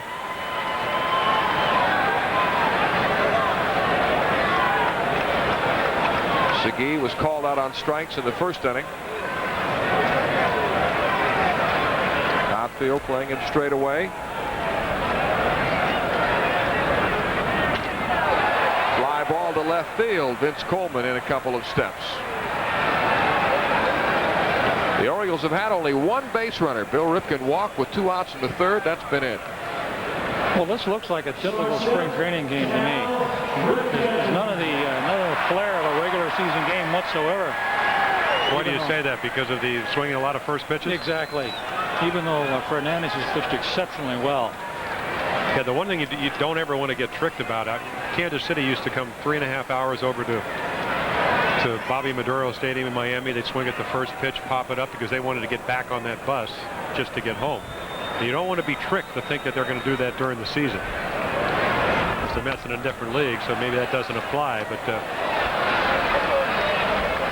of course, if you want to get ready for opening day, facing a guy like Sid Fernandez might be a little bit debilitating to your confidence because he is tough. John, is there any way that you can try to concentrate more on a guy that's so deceptive and then has the combination of good stuff? Take everything until you have to swing.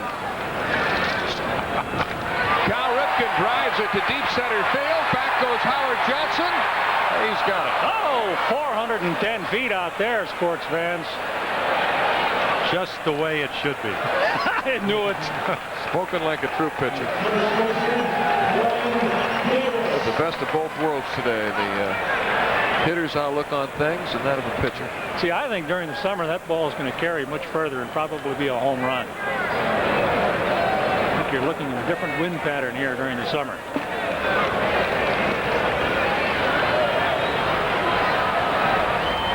Two down in the fourth inning, and here's Glenn Davis, who grounded to third his first time up.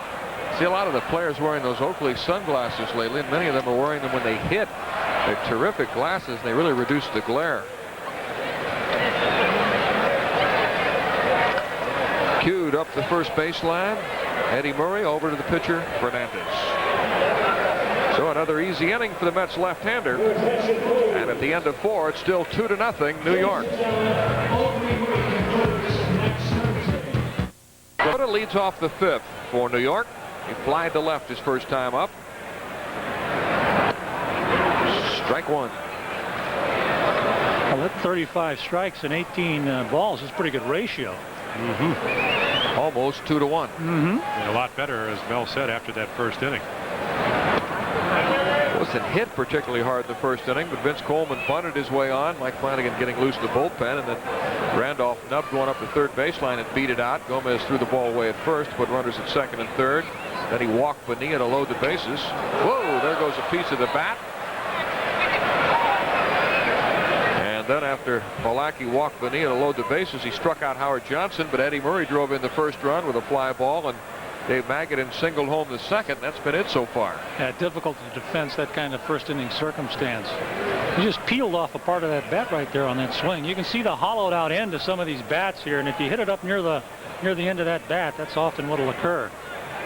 Yeah, swinging at that fast arm, that changeup. I think he hit it right like you're playing pool, right on the end. A little cue job. Dakota, who's been a utility man, a backup most of his career, but played regularly last year for the Royals.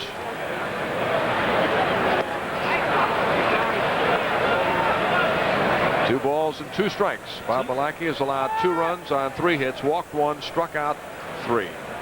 That arm speed pitch deception is a major part of Milacki's game. That's why they wear those shin guards. It'd be tough to catch without them. They tried many years ago. They went through a lot of catchers. Were you playing then? Funny, I don't remember those years.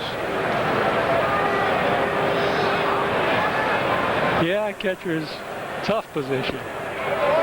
Full count. Took too long to complete the games. Bob Milacki facing the 8, 9, and leadoff batters in the Mets 5th.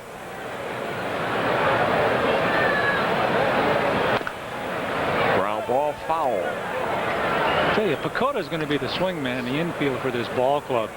Play any of those infield positions. He can probably play first base too. And he's going to hit. I'll bet you he hits between 260, 280. He might give you 10, 12 home runs if he gets the at-bats. And he runs pretty well. He stole 16 bases last year. That's right. Popped up. Leo Gomez into foul territory. And that's 11 in a row retired by Milacki. So he and Sid Fernandez have a pretty good pitcher's duel going right now. Yeah, you make a major trade like the Mets made with Saberhagen involved and Jeffries and McReynolds and people like that. I think a lot of times the other people that you get are overlooked. And Bacoto certainly one of those guys. I think he'll play a lot of third base. In fact, Torborg intimated that. He hasn't made a decision yet. They'll miss him in Kansas City, and they're going to like his addition in New York because of his defensive abilities, not to mention what he can do at the plate. Ball one to catcher Todd Hundley, who was called out on strikes his first time up. It's a little bit like Brady Anderson. Sans the sideburns. Beverly Hills 90210. Yeah, you put those Luke Perry sideburns on there, it looks just like him. You talk about first-rate defensive skills. Well, this kid's got it right here, and his soft hands, quick feet behind the plate, got an accurate arm. Switch hitter. 2-1 the count to Hundley. Plus 14 home runs in the International League. That's a fair amount of home runs, especially, you know, playing most of your games at Tidewater, a big ballpark. Sharp ground ball. And Bill Ripken unable to come up with it.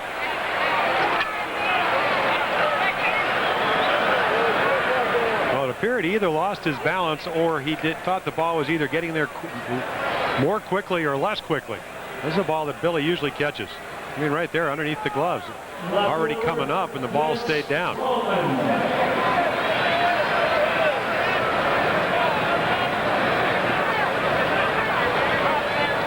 Because you know, if he knew it was going by, he was going to dive. That's the fourth Met hit. And here's Vince Coleman up for the third time. Coleman bunted his way out on the first and scored the first Mets run, then was called out on strikes in the second. He's attempted to bunt both times he's been up. Yeah, I think we'll see a legitimate at-bat right here where he's committed to swinging right from the get-go. You talk about someone who benefited from that St. Louis AstroTurf when he played with the Cardinals. Don't have that same impact up in New York. That's my opinion. 1-1 to Coleman.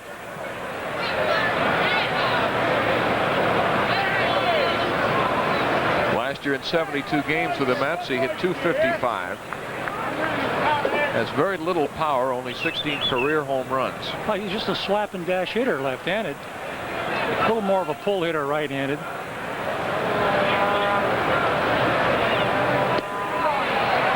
One and two. Speed is really his only attribute. Only attribute in the field. Yeah, I talked to Tim McCarver yesterday, who does the Met games, and also along with CBS. He said Vince does not have a good idea of the strike zone. So for a leadoff guy that doesn't know the strike zone, he is a switch hitter. But the only thing he can do is steal bases. He's not a good outfielder, doesn't throw well. That's low, and it's 2-2. Now that doesn't mean he can't hit .250 and score 100 runs, because it'll probably occur. He stays healthy. I wrote down some notes. His first 4 years, he's averaged 150 games, and in the last 3, 145, 124, and 72. In the dirt, Hundley starts to break, but holds at first base. The respect one catcher has for another.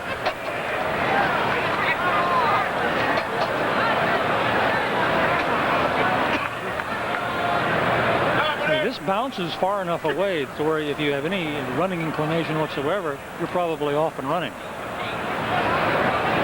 Well, you're right about Coleman, though. If he could get on base a little more, no telling how many runs he could score. He, 3 times in his career, he scored over 100 runs, and yet he's never walked more than 70 times in a year. And he's never had a 200-hit season.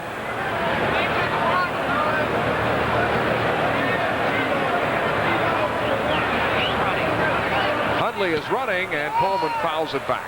Yeah, they tried to get him to be much more selective over in St. Louis. I used to talk to Whitey Herzog, and he said, we want him to work the count deep because at, 2-2, 3-2, he's still going to get a lot of pitches to hit, only because of the fact if you walk him, it's like throwing a double. So you're going to throw the ball pretty much to the middle of the plate, 2-2, 3-2, because you don't want to go to 3-2. He strikes out far too much for a leadoff man. He's fanned over 100 times, 3 years. Sliced foul, and twice has led the National League in strikeouts. That's okay if you hit 30 home runs, but not when you hit 1 or 2. Mets 2, Orioles nothing. We're in the 5th inning. course, maybe taking the counts to deep counts has really been a little bit detrimental for him. If you don't know the strike zone, and that's what Tommy McCraw was talking about, the hitting coach, formerly with the Orioles, is that he's got to be a little more aggressive with 2 strikes, maybe swing an occasional ball. And that's because he doesn't know what a ball is and what a strike is.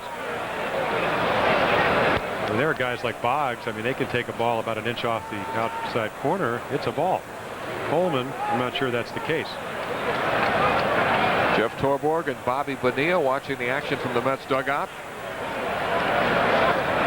Hundley is running, and it's popped up foul off third base. Back into the seats. Well, Torborg's going to have his hands full this year. I don't know about the implementing the family atmosphere in the New York Mets ball club and how simply it's going to be done. Well, it was a lot simpler in February before the rape charges against 3 of their players, and then the ensuing lawsuit against David Cohn. Oh, sure. He's going to need time to adapt to the personnel here on this ball club. Torborg, who formerly managed the White Sox and the Cleveland Indians, always had the reputation of being a good communicator with his players. Hundley is running, and Coleman skies it to left field, where Brady Anderson is waiting. 2 outs. Not only that, Mel, there are strategic differences in running a National League game as opposed to the American League game. Simply because they don't use a designated hitter, and pinch hitter and pitcher are more involved in situations during the course of any one game. And Jeff Torborg has spent most of his career in the American League. He was, as I mentioned, succeeded Frank Robinson as the Indians manager, then was a coach for 10 years with the Yankees, managed the White Sox. Willie Randolph has singled and scored a run. He's also lined to third. 2-0 Mets.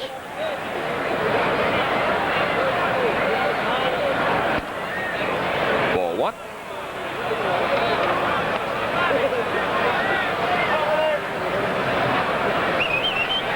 How long can he play?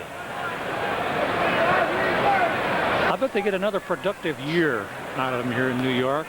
I think coming back to New York is probably going to work to his benefit.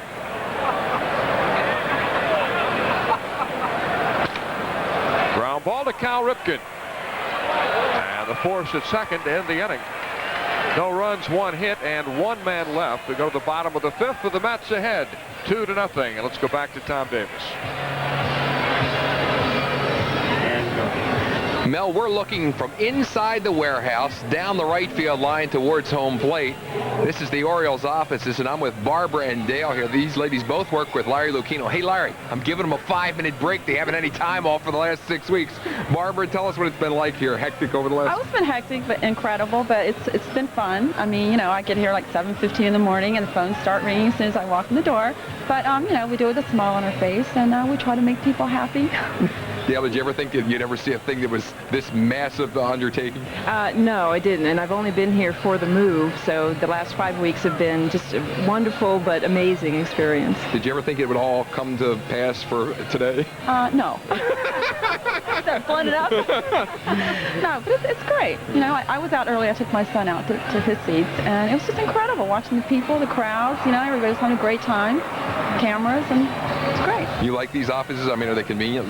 Oh, love them. There's a 17-minute commute, and the surroundings are beautiful downtown Baltimore. The one thing that's very nice, too, Mel, that I got to point out, you know, they're furnished very well, but you've got the old-time bricks here in the warehouse. As we look back to the field, you know, one more time, this has just been well thought out so well that when you think about it, it's almost like they just dropped this park in out of heaven. Let's go back up the stairs now to Mel Proctor and John Lowenstein. It is difficult to find fault with Oriole Park at Camden Yards. Near perfect. Sid Fernandez enjoying the way he's pitching. I'm not sure he's enjoying the weather. Shirt without a shirt underneath, and 48 degrees, blowing on his hands, trying to stay warm. And here's the Sherwin-Williams pitching update on El Cid. 50 pitches total, 32 strikes. Oh, he's been around the plate. Moved. Actually, he's got some outs on changeups, a couple of strikeouts on curveballs, and but he got a no-hitter going, only 50 pitches in 4 innings. He still throws a lot of pitches because you don't make a lot of contact. A lot of swings and miss, a lot of pop-ups, a lot of foul backs. Doesn't make it look as easy as, say, Mark Fidrich did, or some sinker ball pitcher that throws about maybe 7 or 8 pitches a game. But when it's... Jim, you're looking at our home team sports skybox. By the way, the limit in there is 12 people. I could tell.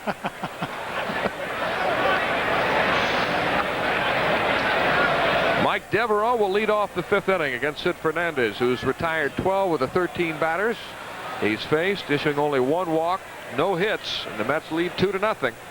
Devereaux flied to right his first time up. Ball 1.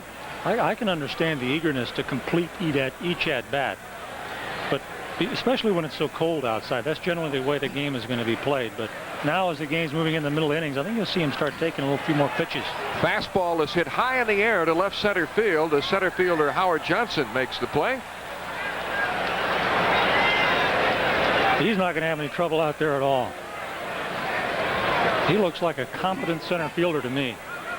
Well, he's stolen over 30 bases the last 3 years, so we know Howard Johnson's got some quickness. You have to have that to steal bases. Also a little intelligent to be able to pick up little nuances they do. But Jeff Torborg said he just was thinking too much early on in the spring, and he said just told him to go out there. You got good reflexes. He showed us that even at third base. Here's Randy Milligan, who looks at a breaking ball for a strike. He fouled to the first baseman Eddie Murray his first time up. The Orioles haven't even come close to a hit off Fernandez. Another breaking ball outside. It's 1-1. Well, this is a ball club, talking about the Orioles, that is built around power. That's why it's so important for Anderson, along with Devereaux, 2 guys to have good years. That is, if Brady has a chance to lead off. Because otherwise, you're going to sit back and you're going to wait for things to happen. They don't run that much.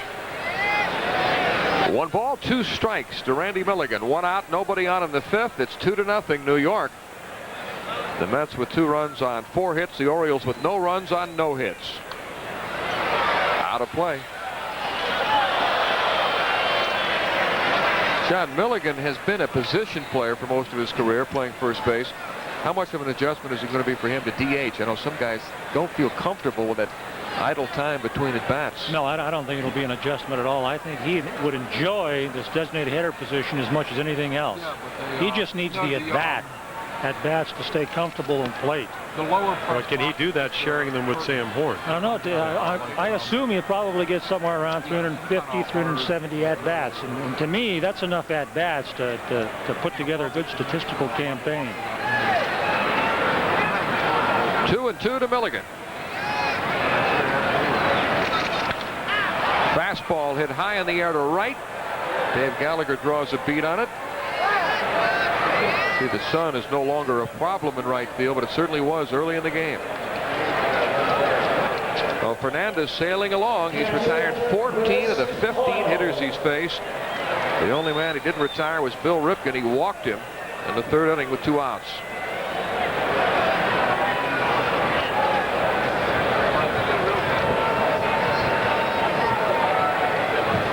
Chris Hoiles grounded to second his first time up.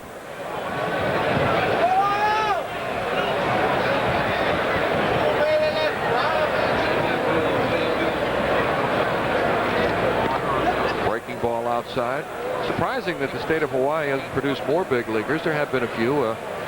Mike Lum comes to mind, former National Leaguer. A couple of pitchers, Milt Wilcox and Charlie Huff, were born in Hawaii. They weren't of Hawaiian descent, as is Fernandez, but with the weather there, you'd think they'd produce a few more, but it's a limited population. I think that's the key. A lot of your major league players coming from California because of the climate, also a larger population. Who wants to leave Hawaii? Who wants to do anything but lie on the beach? Play baseball? No, you left. Al Michaels left. Shows you how smart we were. Yeah, right. Yes, the state of Hawaii has produced some notable broadcasters. You mentioned Al Michaels and Mel Proctor, and Harry Callis, longtime Phillies announcer, worked there. So there are 3 superstars. Who else? Al Connon, who does the Angels games on radio. Ken Wilson. The guy that sounds like Vin Scully. Yeah. I lived there for 4 years. You did? When I was a kid. Oh. Playing Little League baseball. Everybody plays baseball over there. Popped up back of second base. And who's going to take it? The right fielder coming on to make the catch. Dave Gallagher puts it away. And another easy inning for Sid Fernandez, who has a no-hitter through 5. It's 2-0 Mets. Palmer, John Lowenstein bringing the action today in this exhibition game between the Orioles and the Mets. And it's 2-0 New York. Sid Fernandez working on a no-hitter through 5 innings, and the Orioles make a pitching change as Mike Flanagan takes over in the 6th for Bob Milacki. I talked to him before the game, said he's, not in one of those great grooves, but everything feels fine. There's a guy last year pitched in 64 games, and his performance and importance to the ball club really not shown by that 2-7 record.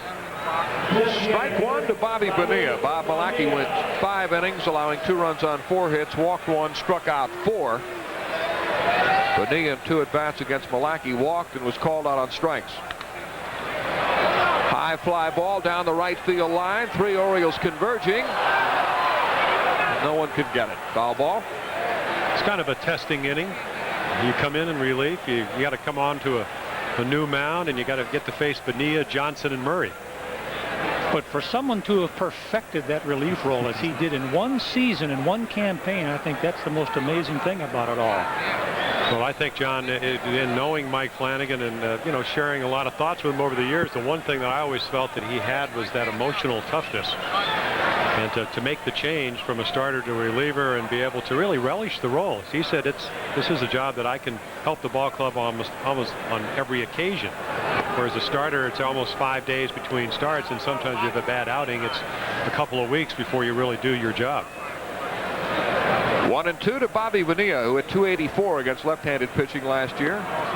Looks at a off-speed breaking ball outside. It's 2-2. Yeah, he goes from a hitter that primarily from the left side sprays the ball around to almost hitting over 50% of the balls to left field when he comes up right-handed. Much more of a pull hitter. Inside, and the count is full. Bob Milacki threw 75 pitches, 48 strikes, 27 balls, for those of you who keep tabs on such things. Lashed fair down the left field line.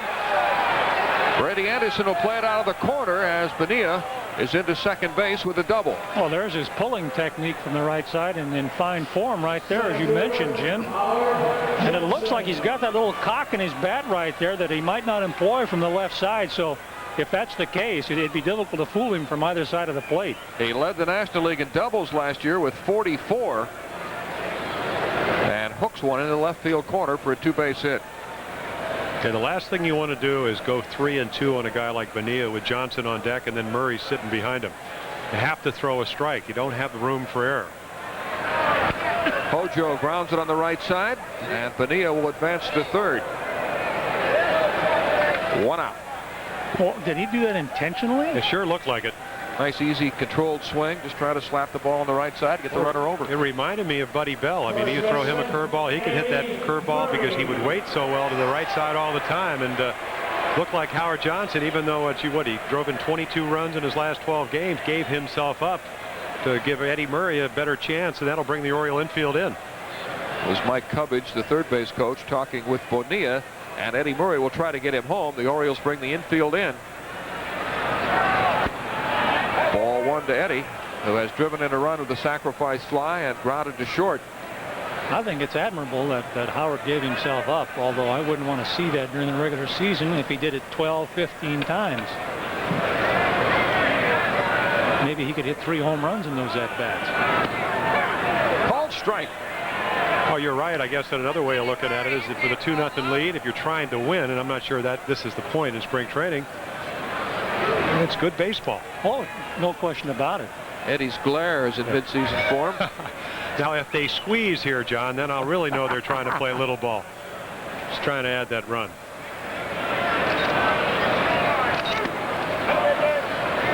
Two balls, 1 strike. My point is that you're not in a position where, if this were the regular season, where you'd even have to pitch to Eddie. You could pitch to the next guy. Mm-hmm. Make him have to die.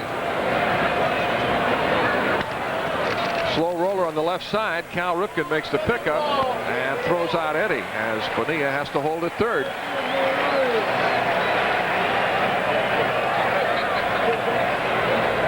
Now the infield will return to normal depth with 2 outs and Dave Magadan up. Magadan has singled in a run and grounded to first. Mets 2, Orioles nothing.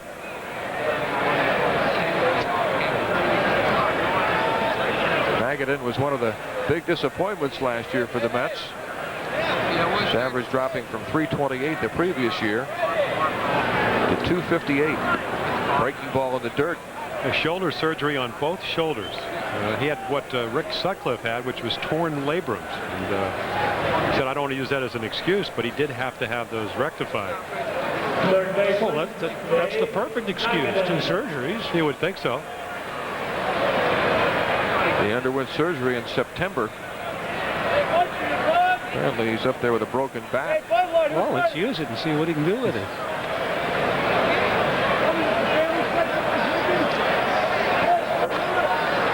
The Mets took the lead in the first inning when Vince Coleman beat out a bunt. And Willie Randolph hit a chopper up along the third baseline and beat it out. Leo Gomez threw the ball wildly to first. The runners went to second and third. And then Bob Milacki walked Bobby Bonilla, load the bases. He struck out Howard Johnson. Eddie Murray drove in the first run with a fly ball to center. And then Magadan single brought home the second run. And that's been it. It's 2-0 Mets.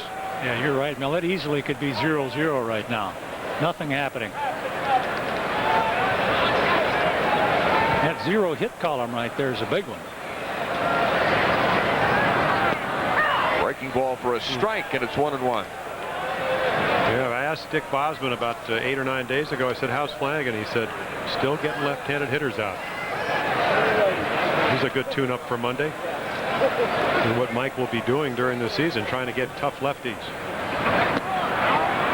A little bit low, and it's 2-1. Last year, left-handers hit 181 against Flanagan.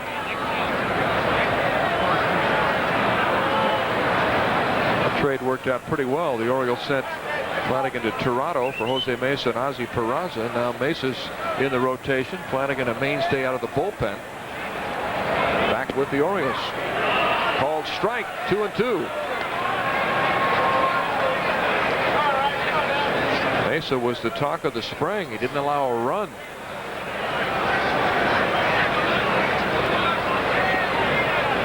Two balls and 2 strikes to Dave Magadan. 2-0 Mets.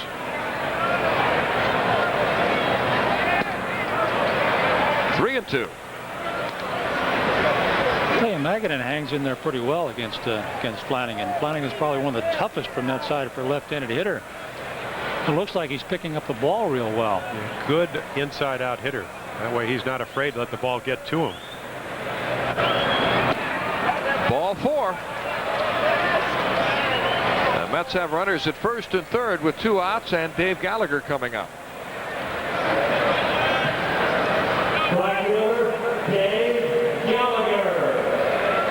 Bobby Bonilla at third base. He led off the inning with a double and moved to third on a ground out by Howard Johnson. Gallagher has flied to right. Hit a roller out front of the plate his last time up, and Chris Hoiles threw him out.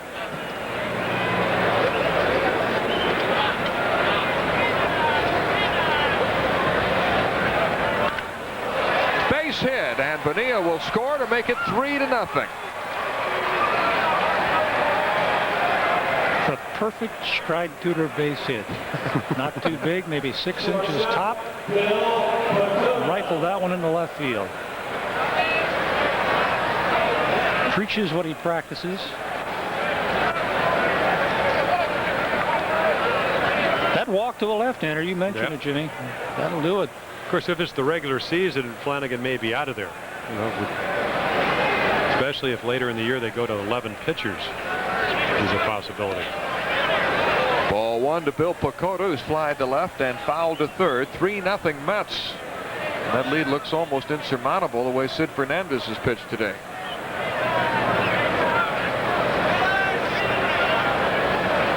For how long Fernandez will go. He's worked 5. No, they were talking about 6 innings, and then Wally Whitehurst was going to come in and finish up. 2-0, the count to Pacoda. Well, what Mike talked about, which was the fact that he really hasn't gotten in a groove, appears to be the truth. You know, he had to go 3-2 on Bonilla, threw him a fastball, did not make a good pitch. Same thing to Gallagher. couldn't throw the fastball over the left-hander Magadan, and now he's down 2-0 here. A drive to center field. Back goes Mike Devereaux. And that ends the inning, but the Mets pick up a run on 2 hits, 2 men left on base, and at the end of 5.5, it's now 3-0. Sid Fernandez ready to go. He's retired 15 of the 16 batters he's faced, and Leo Gomez will lead off the 6th inning. Fernandez working on a no-hitter into the 6th inning. Gomez struck out his first time up. Mentioned Sid is from Hawaii, led his Kaiser High School team to the Hawaii State Baseball Championship as a senior, and then was drafted on the 3rd round by the Dodgers in June of '81. Well, he's got the perfect body for Papuana. Papuana football. Jim, you have to live there. Papuana means Pop Warner. Pigeon English, Jim. I went over there for the Babe Ruth regional finals. That would be Babe Ruth. Babe Ruth walked 18 in 10 innings. A little control problems with the trade winds. But you won. No, actually, we did win. I went to center field and hit a home run in about the 12th inning. Came back with a day's rest to lose in the finals 2-0. 18 walks. Wasn't easy. Earl wouldn't have left you in there that long. 3-1 to Gomez. Another thing you have to notice about Sid Fernandez, when he gets a little tired, the ball even gets higher. And you lose a little bit, and we were talking between innings, he's faced 15, 16 batters. He's got 4 strikeouts, 3 grounders of all the balls. Everything else is in the air. So when you get a little tired, the ball's up in the strike zone. Some of them leave the ballpark. And he walks Leo Gomez, only the second baseman the Orioles have had today. A couple of walks, and that's been it. Second baseman, Ripken. No one throwing in the Mets. Well, there is somebody up in the bullpen now. Looks like David Cohn.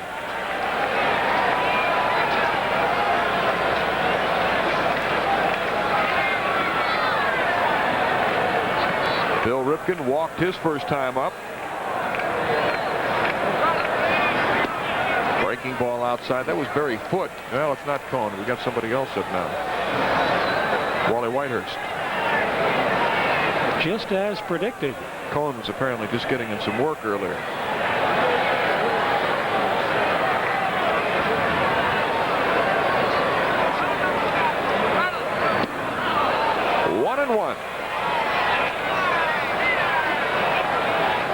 Talking about Fernandez being from Hawaii, in the baseball tradition in Hawaii, they used to have a minor league team, the Hawaii Islanders, but no longer in existence. One of the great minor league franchises in the 60s and 70s. They have a great college baseball program at the University of Hawaii. That school's produced several big leaguers, including Glenn Braggs and Chuck Krim. Well, they are perennially in the top 20 in collegiate baseball every year, it seems like. I'd go over there to play ball. You're too old. Recruiting's not too difficult. They don't have much call for outfielders in their mid-40s. Yeah, that's true. Could play in the Old Timers League over there. They have a group of guys that could play. 1-2 to Bill Ripken. Tuesday nights. Might be. The only thing is, you play all the big guys from Nanakuli, and those guys come in at about 280 pounds and 6'4". And why didn't those guys ever play in the big leagues? Played football. They used to kill us in football. The state of Hawaii has produced some outstanding football players, most of them big linemen. Struck him out. So Fernandez still has plenty of velocity left as he blows Bill Ripken away. Well, a donut hole machine has apparently punched a tunnel in that bat. Of course, no hits. 5+ innings. Look at that little riser there, too. The Orioles were no hit by a White Sox left-hander last year, Wilson Alvarez. And Fernandez has a no-hitter with 1 out in the 6th. Brady Anderson has flied to center and struck out.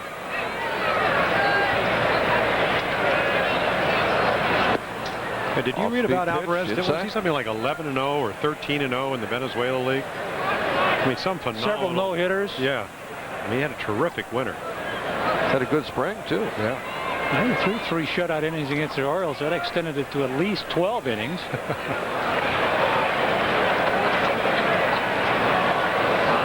Yeah, Brady takes play. one for the club. Excellent play. That one won't hurt you. No. Boy, if you can just train yourself to just turn your back on a ball like that and actually know where it's going to hit you or have some inclination where it's going to hit you, that's not going to hurt you. And that's a good play on your part. In the right kidney. Slow curveball won't hurt a bit. Yeah, I would think the key is identifying that it is that slow curveball early. Otherwise, the bat goes one way, the body goes the other way, the helmet goes, and you go wherever you can. Mel Stottlemyre, the Mets pitching coach, heads out to the mound to talk with Fernandez as the Orioles have runners at first and second with 1 out. But Ron Hunt, who was notorious for taking balls in the body, was not too keen on what kind of pitch was coming. He just wanted to get hit, and he took several in the neck, the point of the elbow. I mean, painful spots to get hit balls, but never complained. Jeff Torborg. The body's got 45 miles of nerves. He's going to need every single mile of them this year. Well, the first threat for the Orioles, they still don't have a hit, but walk and hit batsman to put runners at first and second with 1 out. David Segui is up. Fernandez has allowed no runs on no hits. Walked 2, struck out 4, and hit 1. Yeah, see, normal pitchers would be thinking, well, let's get a double play here. Now, that may happen. But Sid's pitching up in the strike zone. It's hard to get anybody to hit the ball on the ground. Line shot off the glove of the third baseman. Gomez heading for the plate. He'll score.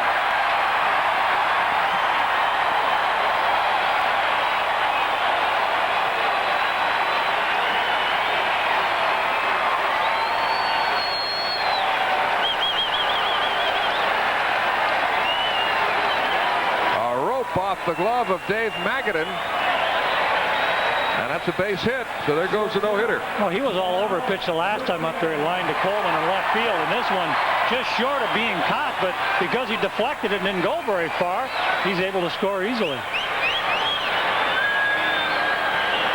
So it's 3-1 Mets, and now Jeff Torborg has come out of the dugout, and first going to the plate umpire, Gary Cederstrom, which normally indicates there's an injury to the pitcher.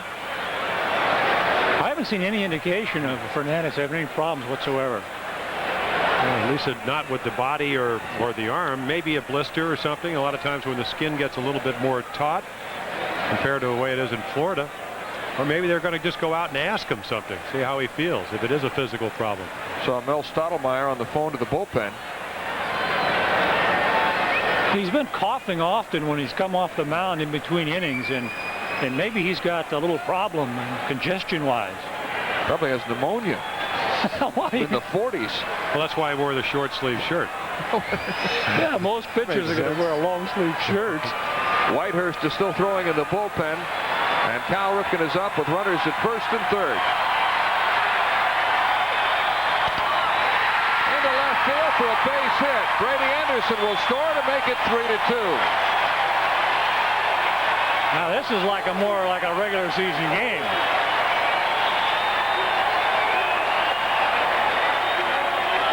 Yep, combination of a little lack of stuff, losing it, and also where the location of the ball is, and also the third combination, it's Cal Ripken. Taking off exactly where he left off in 1991. Great spring, and when he gets those kind of pitches to hit, he doesn't miss them very often. And that will be it for Sid Fernandez, who has lost the no-hitter and lost a shutout. Now he'll be leaving the game. Torborg, he has to manage this game as though it were the regular season. And of course, it's very close anyway, but he said Whitehurst warming up there for some time, so there's no reason why he shouldn't bring him in. Now he can go in and take a hot shower and get warm.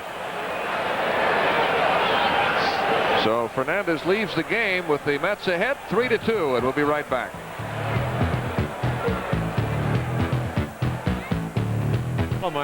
Todd Stottlemyre, Mel Stottlemyre was talking about last year that he was much better in the bullpen as he was as a starter, and it's mainly sinker, big curveball, only has 2 pitches, and when you start, that's usually not enough.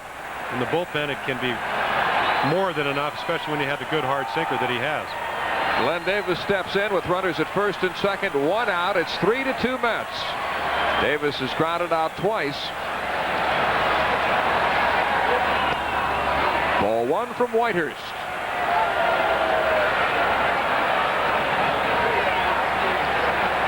Whitehurst this spring worked 14 1/3 innings, giving up 12 hits. He walked 2, struck out 9, and allowed no home runs. Have you noticed that Davis at the plate has changed lenses, as you mentioned earlier, Mel? He's changed lenses in those Oakley sunglasses you were talking about. I don't know why you'd need them now. The sun has gone down. I don't know. Sometimes those light yellow sunglasses can even make the background appear a little more sharp. Those just look like they're clear. Well, yeah, they are. They look like they're clear. David Segui is at second base. Cal Ripken at first. As far as I know, they're not making prescription lenses out of them.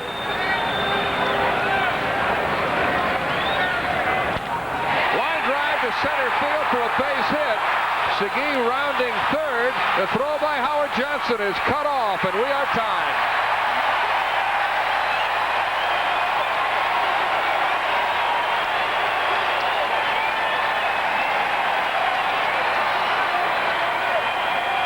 Sid Fernandez shut the Orioles down for 5 1/3 innings, but they've come to life, scoring 3 runs, all 3 of them charged to Fernandez, and it's tied 3-3. How can you make a better pitch than that, Jimmy? I was right down in the strike zone. He's got the big head of the bat, and I thought it was coming right through the camera lens. Patience is a virtue. Well, laid off 2 pitches down in the strike zone, looked for a fastball, tried to hit it hard, and did. Looked like he was headhunting. Well, he was right there. It looked like he was going to swing at anything that he could have gotten a hold of right there. What a difference he can make if he stays healthy this year. Tell me about it. He'll drive in all the runs that Ripken didn't drive in, or most of them. He's hot. Then you got Devereaux salivating right behind him. Mike talking about, he said, could it be any better hitting behind Glenn Davis and Cal Ripken? If they don't want to pitch to those 2 guys, I'm going to have all kinds of opportunities. And then you're looking at a much larger RBI situation.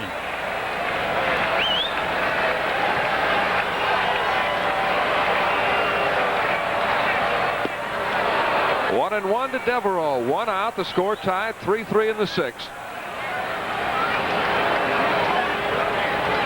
The Mets scored 2 runs in the first inning. Another in the 6th, but the Orioles have scored 3 times the bottom of the 6th to tie it up.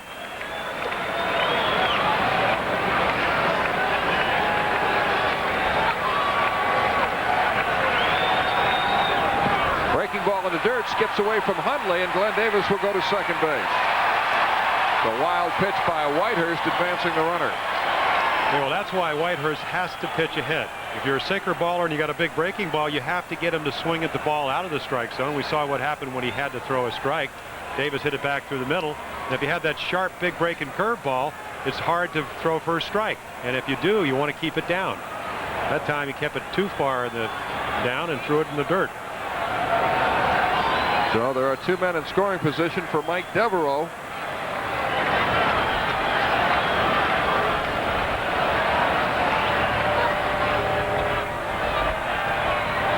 Wally Whitehurst last year with the Mets won 7, lost 12. He appeared in 36 games and made 20 starts.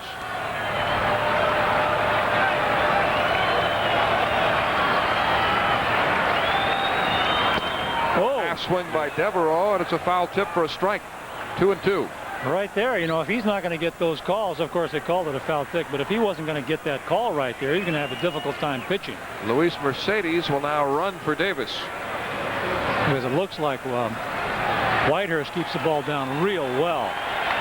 And whether you're Whitey Walhurst or Wally Whitehurst, you got to get that strike right there. Wally Walrus. Just like Jose Felix or Felix Jose. Juan Gonzalez or Jose? That's right. Juan Guzman or Jose Guzman? They're all out there this year, boys. So Mercedes is the pinch runner. The count is 2-2 to Devereaux. Full count. Is there any particular reason why Mercedes came in at that point rather than earlier in the count to run? Well, maybe an afterthought. By by the way. Let's get him out of there. So nothing strategical. No. Although he does run well. Runs better than Davis. On the appeal. Yes. Bill Hone rings up Devereaux. Have an idea. Bill Hone wants to go home. Can't blame him. It is a little nippy, probably much more so down there. Even if it is only spring training, you're supposed to commit yourself. Boy, he held his swing. Yeah, boy, he was adamant about it. Yes, indeed. Let's see from this angle. Looks a little bit more like a swing. Yeah, but when I was a hitter, I was total commitment or nothing. I know you pitchers want everything. No, John, we just want them to get it right. Yeah, that's right. Devereaux strikes out. Here's Randy Milligan. He takes a pitch low. Milligan is fouled to the first baseman and flied to right. 3-3 tie with 2 outs in the bottom of the 6th inning.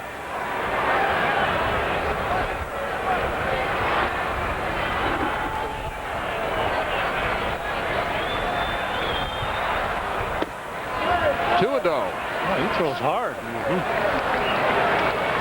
Well, I can see where you get a lot of check swings, especially when you incorporate that breaking ball into that repertoire. Yeah, Whitehurst came over back in 1987. Oakland wanted a left-hander. Then they traded him for Orozco, and then Orozco went down to the Dodgers, and the Oakland A's got Bob Welch. Won 27 games 2 years ago. Cal Ripken is at third base. And the pinch runner, Luis Mercedes, at second. Ball strike. He's really working that outside corner. Gee, ever. If he pitches closely enough to it, he's going to get pitches 2 inches off the plate. And that's how you get a big hitter like this. If he lets the umpire see enough of those pitches, he'll get a close call. Catcher sets up outside again. That's where it is. 3-1. And that's just smart pitching right there. Well, if you look at Gary Cedarstrom, the umpire, he's one of the few guys that does not get down on his knee, on his one knee. Eventually he'll come down, but most of the umpires now get on the inside shoulder of the catcher, and they're already down on one knee before the pitcher starts his windup. He works him away and walks him. Milligan walks to load the bases. So it looks like Cedarstrom might be a little bit more of a high ball umpire. I would think so. Except there's a low ball pitcher, so that's good for the hitter. Yep. Bases loaded for Chris Hoiles, who's grounded out and flied out 2 plate appearances.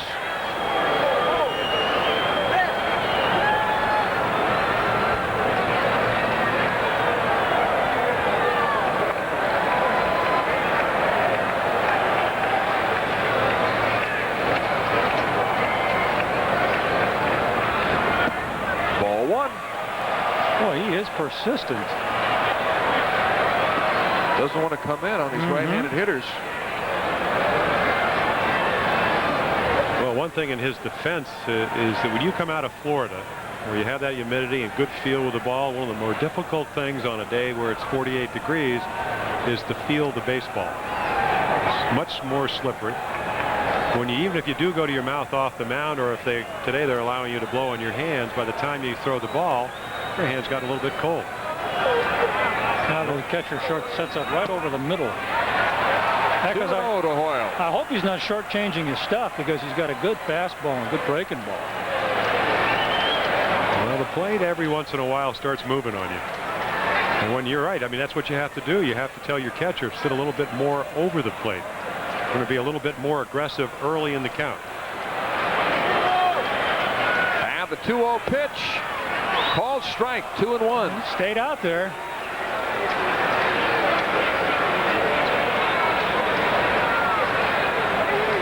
So look for a pitch right over the heart of the plate and nail it.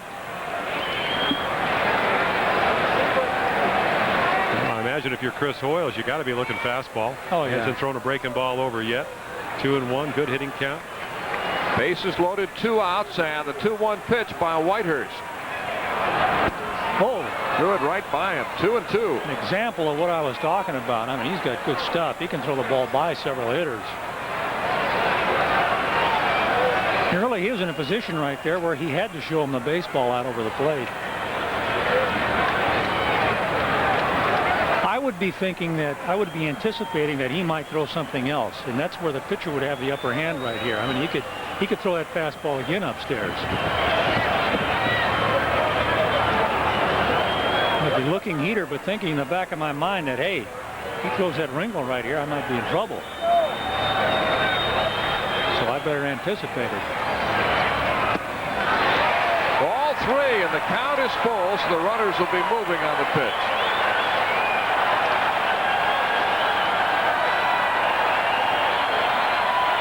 The Orioles took advantage of a leadoff walk, a hit batsman, 3 singles to tie it up.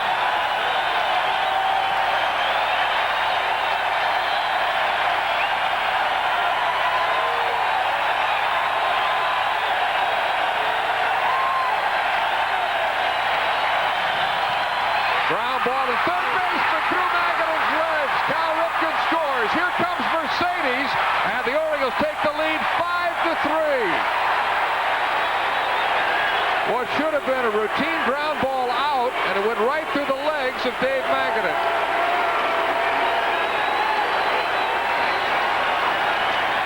Well, this is what Jeff Torborg was commenting on earlier. He says he's got some questions about the defense of this ball club, and third base certainly has to come into factor right here. Whether or not that position is going to be as stable as he'd like, and of course all the 3 other outfield positions. And that's why, again, I think he intimated that Pacoda will be at third base, and if Elster can play shortstop, Elster will be the shortstop. Right. Defense has to be of prime importance. So an error by Dave Magadan lets in 2 runs, and the Orioles take the lead 5-3. Here's Leo Gomez. He takes a breaking ball for a strike. Of course, on the other hand, he will tell you that Magadan has played pretty well at third base this spring. 1 run is charged to Fernandez. The second run is charged to Wally Whitehurst. 5-3 Orioles. Another breaking ball outside. 1-1. Gomez up for the second time in the inning. He walked to start the inning and scored the Orioles' first run.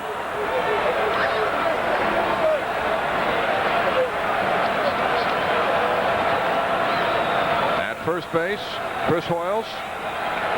Milligan is at third. Strike 2 on the corner.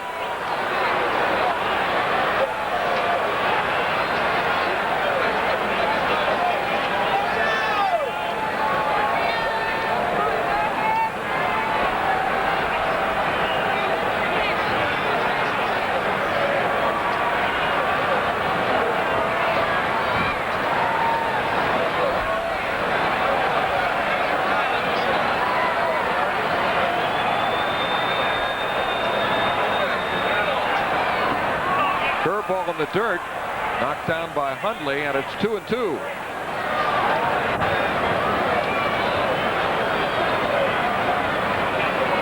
Built some good stock. His dad Randy was a fine major league catcher.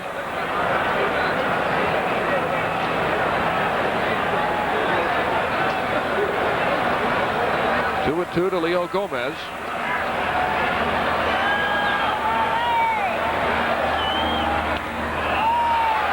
Play.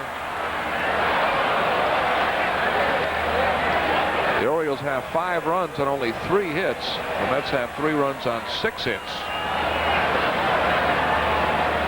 The Mets could have been out of this inning with a score tied, but Magadan booted a ground ball to let in 2 runs and keep the inning alive.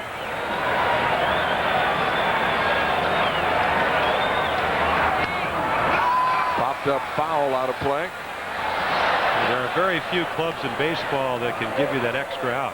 And the Dodgers being maybe one of them a couple of years ago, when they had a very porous defense. It doesn't matter sometimes how many runs you score or how well you pitch. If you can't make the plays, you give another team that 4th and 5th out. No chance. McLemore's on the on-deck circle. Looks like he's going to hit for Bill Ripken. Curveball low, and the count is full. Whitehurst has thrown a lot of pitches in this inning. Several full counts. Murray will play behind the runner at first. Hoiles will be running on this pitch. Nibbles too much.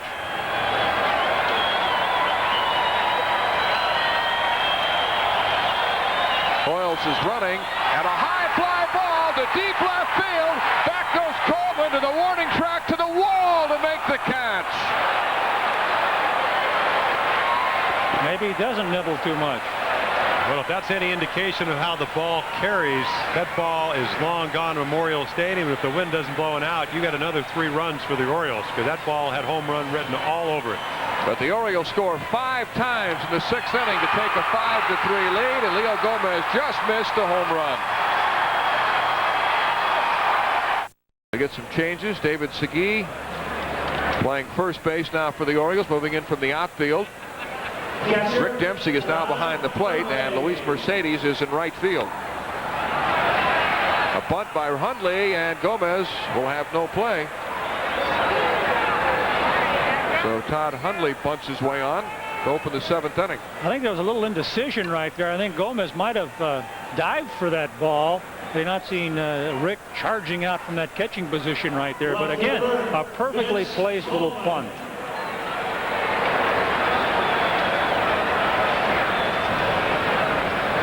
Here's Vince Coleman, who, as we mentioned, had the first hit. That was a bunt single in the 1st inning. He's tried to bunt twice.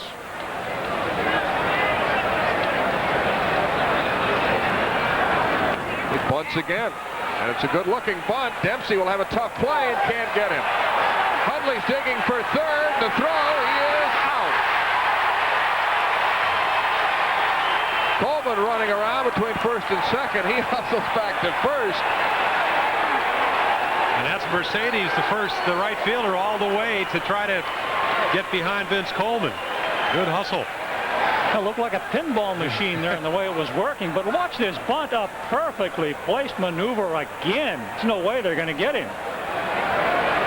Here's the big mistake right here. Down by 2, trying to stretch this thing in, trying to go an extra 90 feet. No. Gomez hustling back to third to take the throw, so it's 3-5 on the putout. See, his Papa Randy never would have tried that because he didn't have that kind of speed. And maybe Todd doesn't either. No, he lost his head. You know, you bunt for a base hit, all of a sudden you think you're fast. It reminded me defensively of the old Eddie Stanky team for the White Sox. Outfielders covering the bases. Ken Berry used to come in and get involved in rundowns. But I always maintain, Jim, on days like this, when it's real raw, you'll see these outfielders running everywhere. Just when the weather's nice, nope. Breaking ball for a strike to Willie Randolph. Vince Coleman at first base. He reached on a fielder's choice. Of course, they're going to ask Mike Flanagan, what kind of stuff did you have in the 7th inning? He said, I was throwing great. All they could do was bunt. Randolph is 1 for 3, had a single in the 1st inning and scored a run. A drive to right field. Back goes Mercedes to make the catch. Well, I know they've got 8 hits, but they've got at least 3 bunts and they got 1 swinging bunt. So ideally, they've got really 4 legitimate hits and then 4 bunts. We understand the Orioles have placed Juan Bell on waivers. Means he'll have to clear waivers. Another team could claim him, but if he clears waivers, he'll report to Rochester. Yeah, because he's out of options. That's something a lot of people feel that's why he's been here that long. So perhaps there goes the last remnant of that Murray deal. Storm Davis is throwing in the Oriole bullpen. And Bobby Phenia steps in with 2 outs and Coleman at first. Beat foul, strike 1. Phenia has walked, struck out, doubled, and scored a run. So Mark McLemore has nailed down that other utility job. He and Tim Hewlett will be the extra infielders.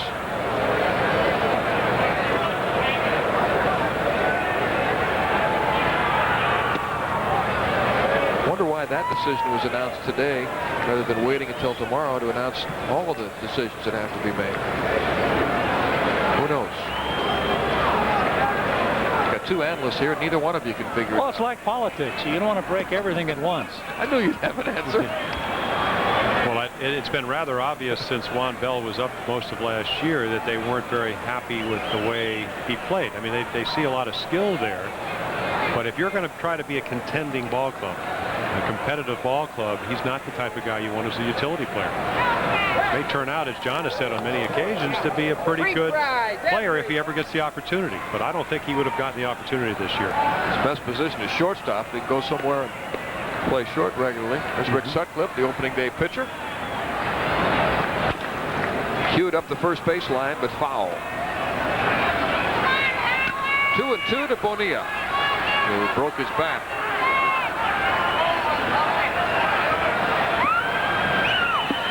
A lot of things, little things go unnoticed. When Dempsey fielded the bunt by Vince Coleman and made the quick throw, Segui diving to his right coming off the bag, that ball may have gone into right field.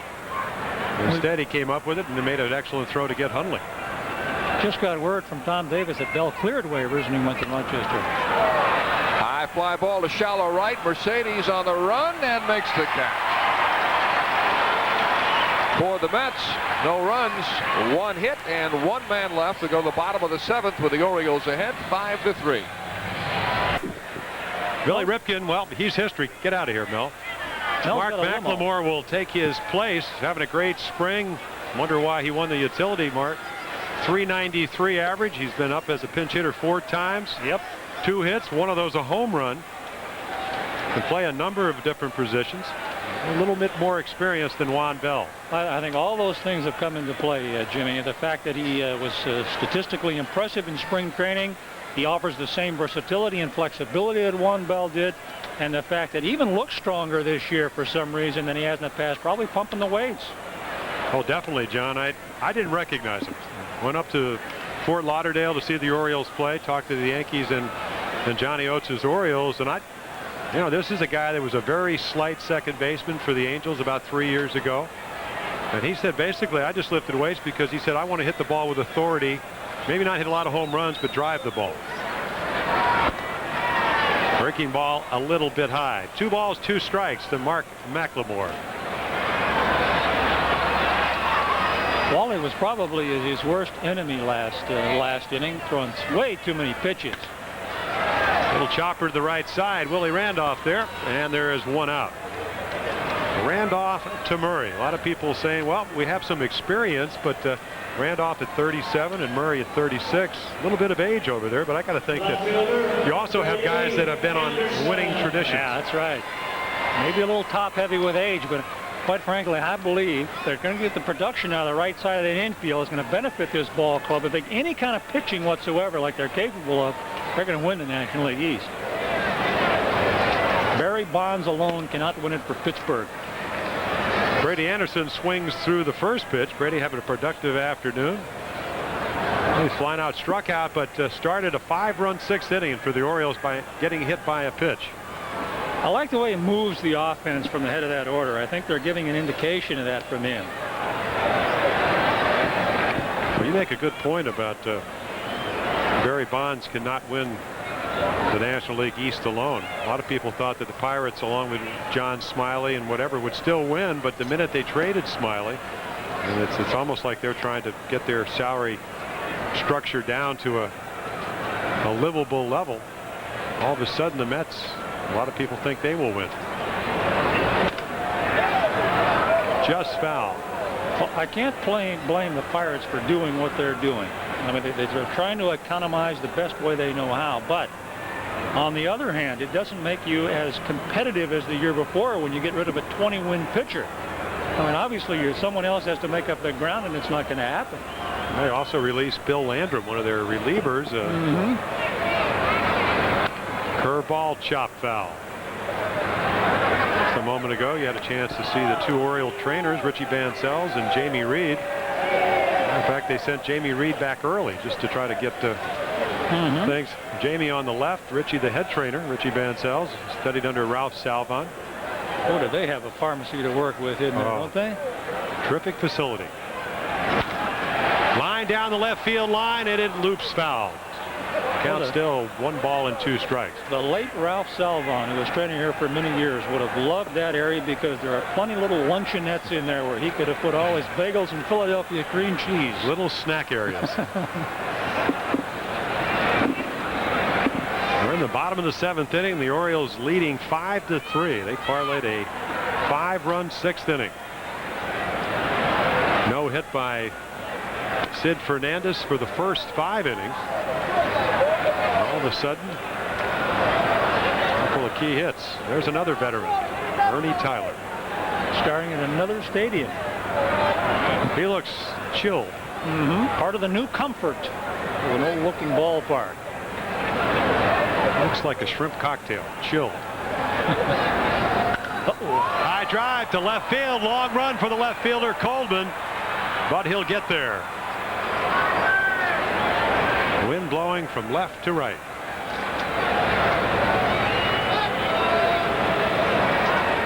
Yet look at that flag there, way in the inner part of the city right there, starched out and blowing from left to right. So you can see the wind effect here within the stadium is much different than you'd see from that out there, way out there in the middle of the city.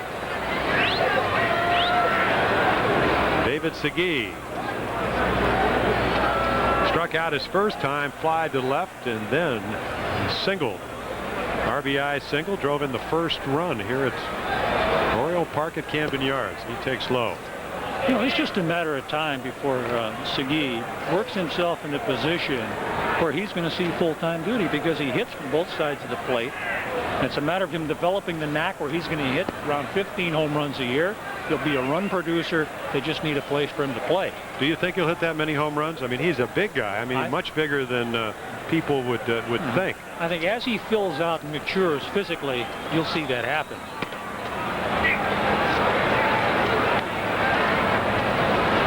Because of the strength that I'm sure will come, he'll learn to jerk the ball more often. He won't reach the B&O warehouse because it takes a 460-foot drive right down the line to hit it. And we'll go to first on a base on ball.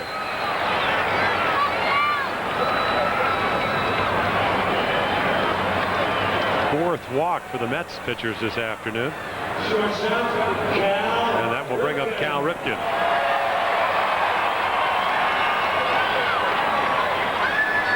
Cal also with an RBI single in the 6th inning.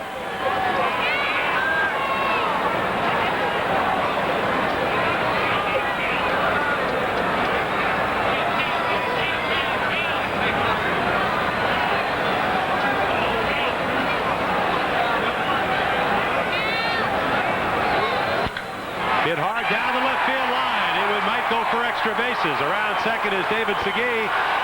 And on his way to second base with a stand-up double, Cal Ripken. Orioles at second and third. Oh, we mentioned how we think Wally's got a good hose on the mound, but he chooses the wrong batters to come in there over the heart of the plate. I know that's what he has to do. But I mean, Rip was right on top of this pitch right here. He realized what Whitehurst had to do, and he was ready for that ball. Moving into scoring position again with a couple of outs.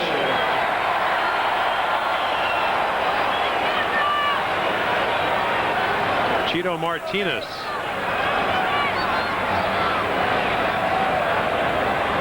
Will come in and actually, I think, hit for Luis Mercedes, who came in to run for Glenn Davis.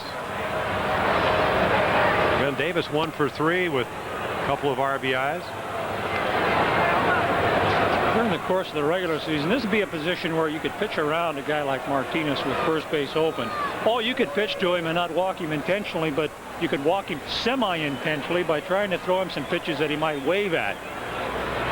But with a right-handed hitter coming up next, you got nothing to lose.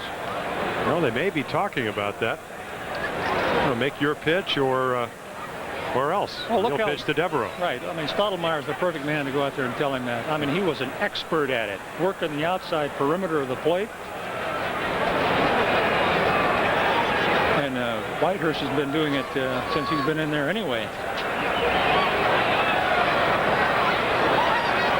Never convinced me as a hitter, though, the pitchers were capable of it. Well, it's rather obvious why Whitehurst last year had a record of 7-11, or actually 7-12, 2-1 as a reliever, 5-11 as a starter. And he only has, at least he's only showed us 2 pitches, and one of them he hasn't gotten over very much. Pretty good velocity, but not be able to make the pitches he wants.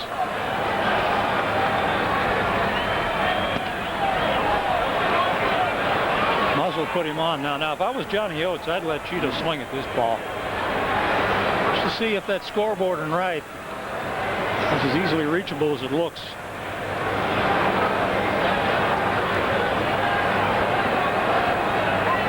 Yeah, and they walk him. That'll load him up.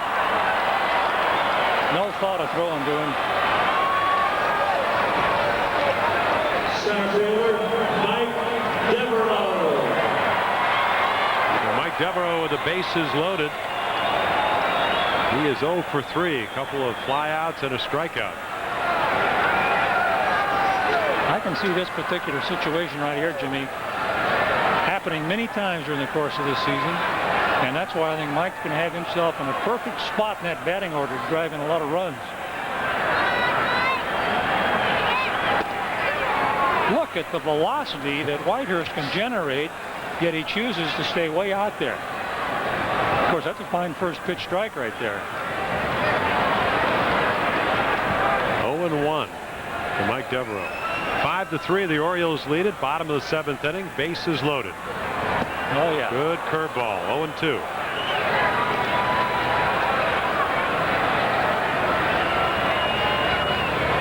Well, you're seeing pitching illustrated how difficult it can be when you get behind and how simple it can be when you get ahead. He doesn't have to throw a strike here. 2-strike pitch to Devereaux. Just a little outside.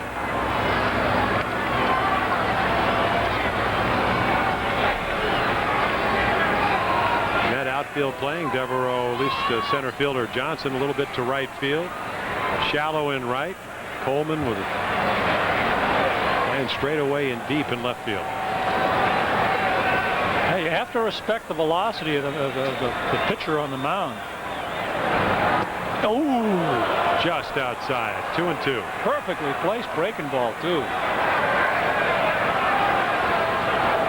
About the only way you take this pitch, John, if you get fooled? That's right. There's no way that most hitters could have hit it. And actually, that's called more often than it's not. On deck, Sam Horn. Gary Cederstrom, he wasn't fooled.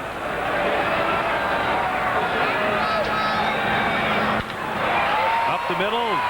Right there, the shortstop. Bakota flips over to second baseman Willie Randolph in the 7th inning ending for the Orioles.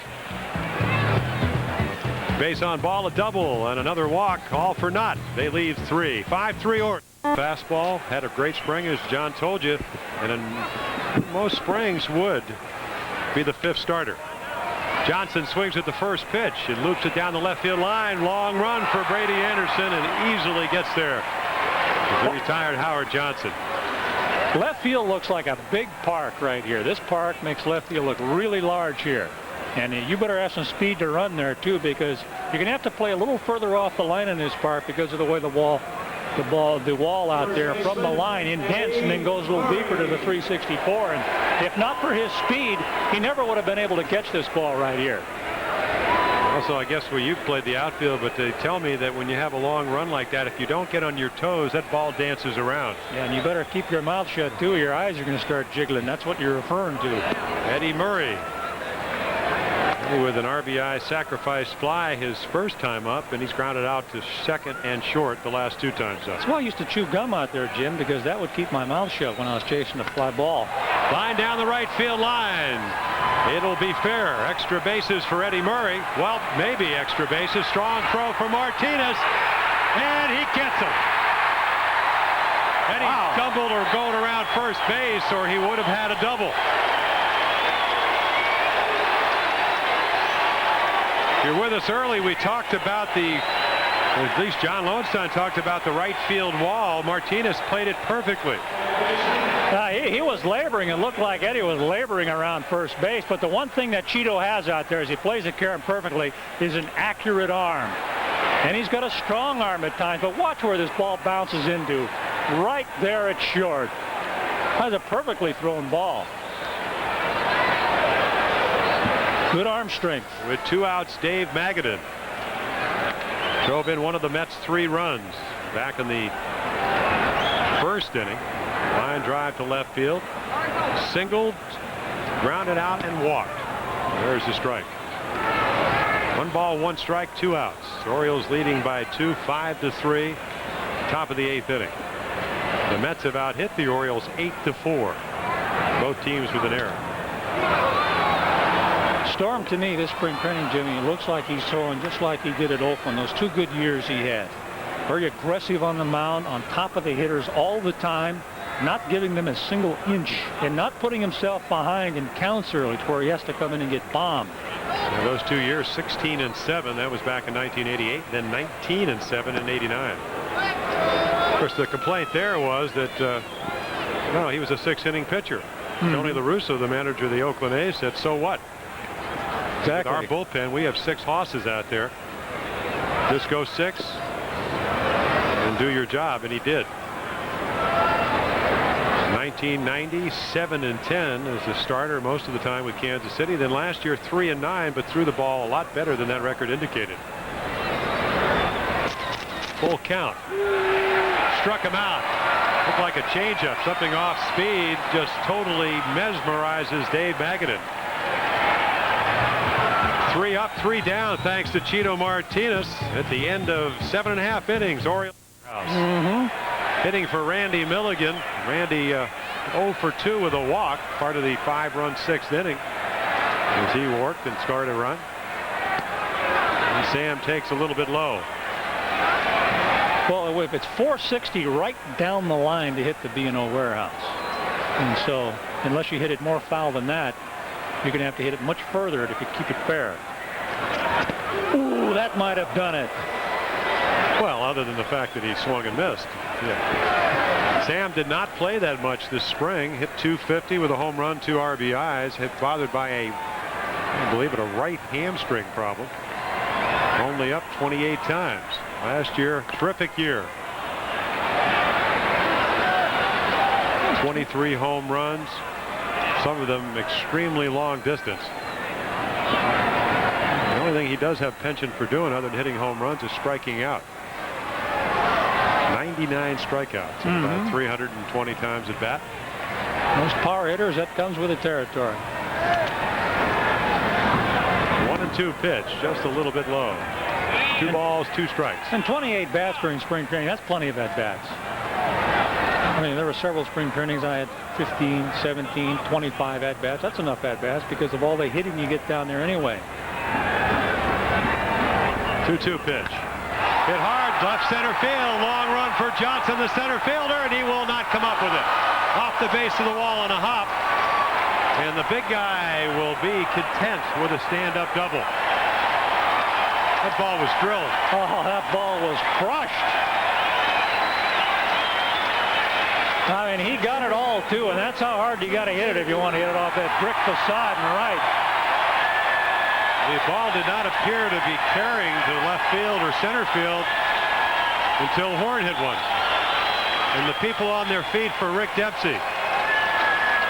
His fate yet to be determined. Yeah, a rousing ovation, though.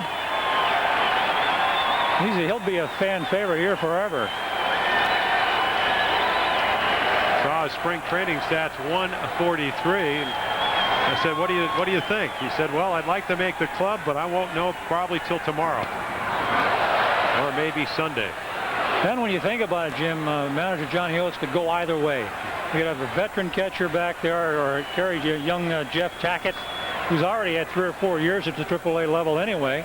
And it wouldn't make any difference who they retain because Hoiles is going to do most of the catching regardless. Yeah, Tackett having a real good spring at 438. Dempsey not having a good spring with more experience. 1 strike pitch to Rick Dempsey. A little bit low. Well, I guess Rick said there's a couple of ways of looking the way I was handled in spring training. He said maybe he was trying to get me ready for the role I'll be assuming once the season starts, which is watching Chris Hoiles play. Hit hard, but right to the shortstop, Bill Pacoda. So Rick Dempsey will get another standing ovation. Hit it on the nose, but right at the shortstop. The Dipper is still complaining about bad direction. Well, that means you either you move up in the box or you move back. You hit it somewhere else. Exactly. One down here in the bottom of the 8th. The Orioles with a 5-3 lead.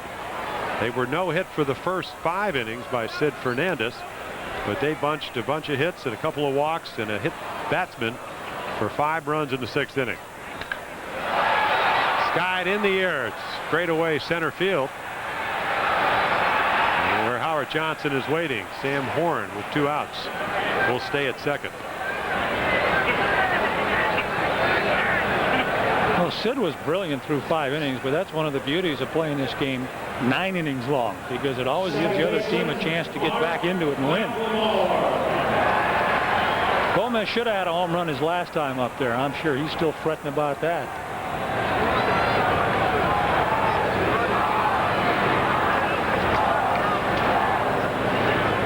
A couple guys on in the 6th inning, blasted one. The wind held it up, and Vince Coleman caught it at the base of the wall. Mark McLemore, second time up. He's grounded to second back in the 7th inning. Looks like he will be one of the utility players. Tim Hewlett, right-handed hitter. Both of them can play short, third, second. Their best positions, though, are third and second. On the corner for a strike. 1 ball, 1 strike. I'll tell you, Jimmy, that is the ideal situation for a manager. Players like that who offer you that kind of flexibility. I think Sam can go 2 bases on a base hit. Davey Lopes says everyone is capable of it. Put your mind to it. You got to get a good jump. You got to think 2 bases at a time. Doesn't matter how slow or plodding you might be. 1-1 pitch. On the corner, 1 ball, 2 strikes.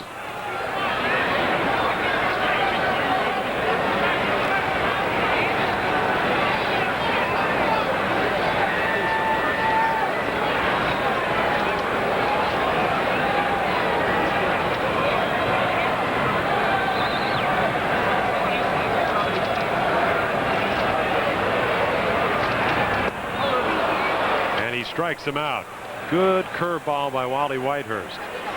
So that'll end the 8th inning for the Orioles. They strand one, leadoff double by Sam Horn.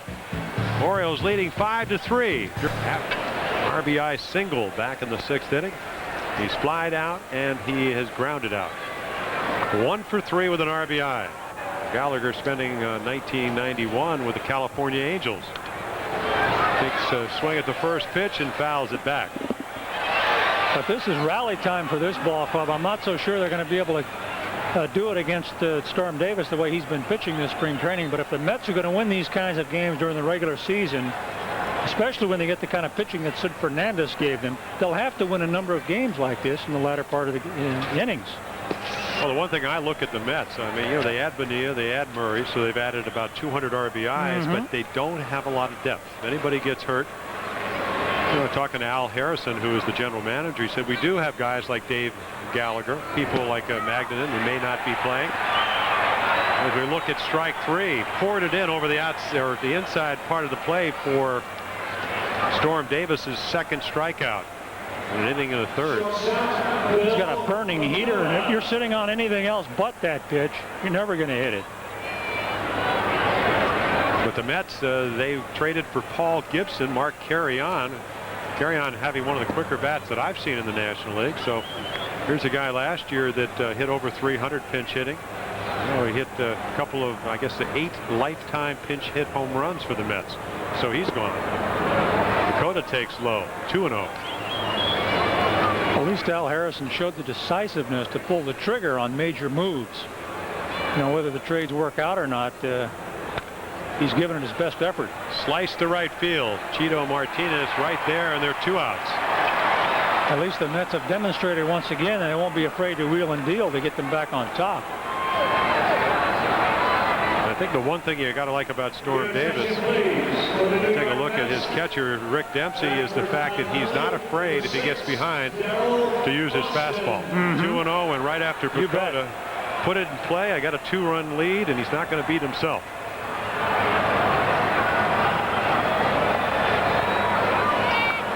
Storm George Davis, or actually George Storm Davis. Whichever way, the Mets are getting the message here in the last couple of innings.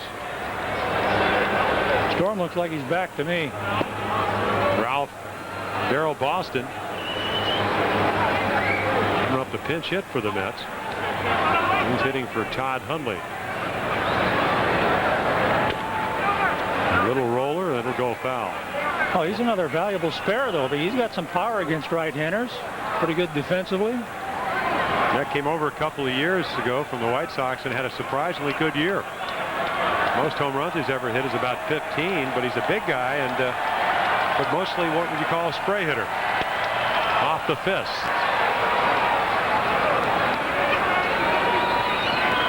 Orioles with a 5-3 lead, 2 outs here in the 9th inning. 1 ball, 2 strike pitch. Little breaking ball, loop to left, long run for Anderson, and he won't get there. Broke his bat, but he got a base hit. Only takes 8 seconds to make a baseball bat in a factory. No problem there. 8 seconds? 8 seconds. Spin those things on the dial and get it off of there. That's all it takes. Now, you read that firsthand? I mean, did you do a study? I think I read that on a... I was in Mulligan's in Sanibel Island there, or close to it, somewhere around. I forget where it is. St. Petersburg, that's where it was. In a menu? A restaurant? Yes, the restaurant menu. It wasn't a Chinese restaurant either. Vince Coleman takes a strike. 8 seconds. That's hard to believe, isn't it? Well, if the past becomes the future, he's going to bunt here. He has tried to bunt just about every time up. And just about every time it's worked. He represents the tying run with Willie Randolph waiting on deck. 2 strikes on Coleman. 5-3. The Orioles lead it. Darrell Boston with 2 outs at first. Yep. Strike 3. Hasta la vista, baby. That may be the new saying. Storm Davis comes in, 2 impressive innings, 3 strikeouts. Gave up only the looping base hit by Darrell Boston. Mike Flanagan, though, will get the win as he weathered a 6th inning where he gave up a run, but the Orioles came back and did it all in 1 inning. 5 runs in the 6th. They trailed 3-0 at the time. Sid Fernandez no-hit him. We witnessed a game here, Jimmy, where the Mets got superb pitching from Sid Fernandez through 5+ innings. The Mets scored first, went on top 3-zip, but that's the beauty of baseball, scoring 5 late and winning. Well, let's go downstairs to the big guy, Tom Davis. All right, Jim, we're with Rick Dempsey. Rick, what do you think of the park? This is awesome. I've never seen anything so beautiful in all my life. This is a stadium that was just built for baseball, nothing but baseball, and it's just great. How about Storm Davis today? Oh, Stormy's been awesome all spring, not just today, but he's really found himself as a pitcher over the last couple of years. I know he didn't have a great year last year, but he really has he's changed as a pitcher. He's got a lot of poise. He throws the ball over the plate. He can throw the breaking ball over late in the count. He's really, really going to help this ball club. We need him a lot. What's it like for you to see these fans here cheering you coming off the field again? Well, that's fantastic. I just hope I have the kind of year I had last year, maybe even better, and give them something to really cheer about, some hits instead of running around on the stupid tarp all the time. Are you a little bit worried about the cut situation? Yes, I guess so. You know, I didn't play a whole lot in the spring. I don't know really what's on Johnny's mind.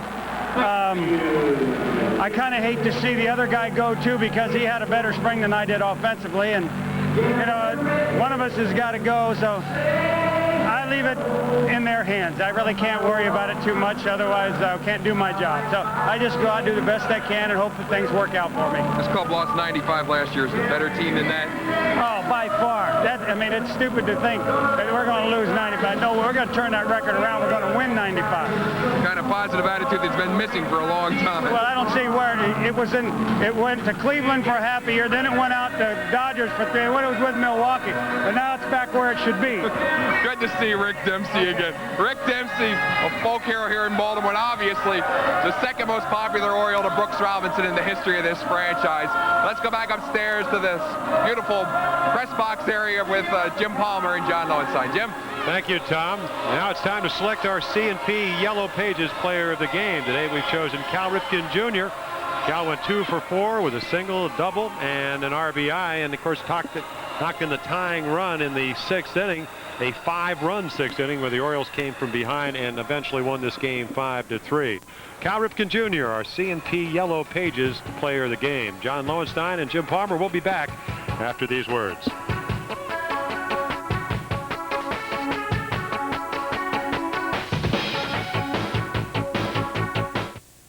John, what I would call a pretty satisfying afternoon for the Orioles. I think the first game came from behind, made it exciting. Milacki recovered there in the first inning. I mean, that could have been an inning that could have been disastrous. They could have scored many more than 2 runs that inning.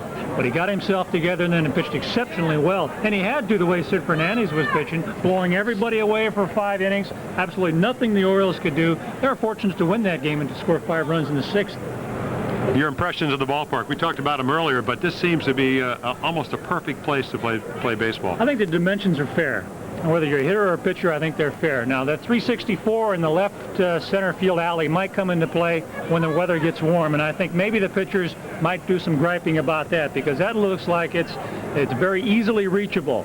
I don't know about the rest of the ballpark, but right down the line and right, I wish I was still playing, because 318 with a 25-foot wall, and that wall is 100 feet long. I'm sure that would have been peppered many times. You would have probably done what we saw Vince Coleman for the Mets do today. You'd hit a couple of balls off that 25-foot wall. You would have said, you know, I can't get, you know, I hit home runs that are not home runs. They're only doubles, and you would have started bunting. Now, you see, right-handers are always giving that objection in Fenway Park. Yet the balls that just barely loft over that wall that carry them into that net right there, they don't complain about those because those are home runs. You'll see some line drive home runs taken away here, but for the most part, they're going to see a lot of balls drop on the other side of that big scoreboard. Oh, we have a bit of a moment. I mean, another outstanding pitching performance by the Orioles staff. If you look at this ball club, how do you consider this club? I mean, are they contenders? Are they going to be competitive? What's the case? I can see them going right down to the end as far as being a contending ball club. Toronto has an overwhelming supply of talent, and I can see them winning that thing right to the end. However, that doesn't mean the Orioles aren't going to be in it, because they are. And quite frankly, even though Toronto has a more talented ball club, you'll see the Orioles popping away at them simply because they have the kind of pitching that they've generated this spring. Pitching is going to carry this ball club a long, long, long way. So the winning tradition will start here at Oriole Park at Camden Yards. I can't...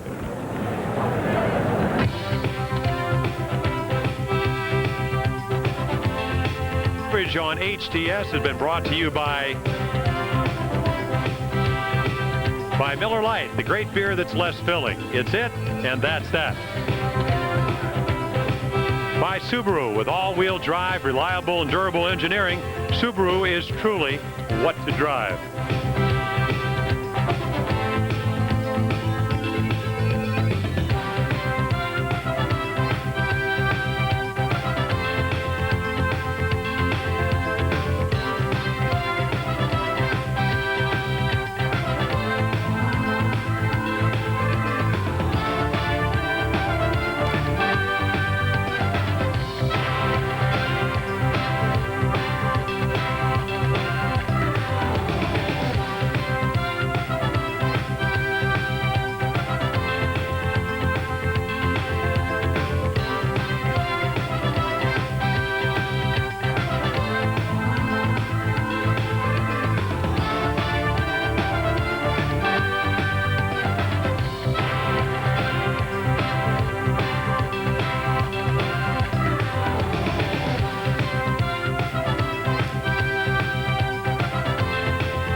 Jim Palmer for John Lowenstein, Mel Proctor, and Tom Davis saying so long from Camden Yards, where once again our final score.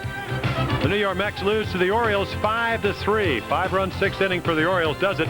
Be sure to stay tuned for NBA basketball later tonight on HTS as the Bullets take on the Detroit Pistons live at 7:30. Oriole baseball on HTS returns next Wednesday when the Birds battle the Cleveland Indians live at 7:30. The evening gets underway at 7 o'clock when the big guy Tom Davis and the Orioles report. Orioles Baseball is an exclusive presentation of HTS.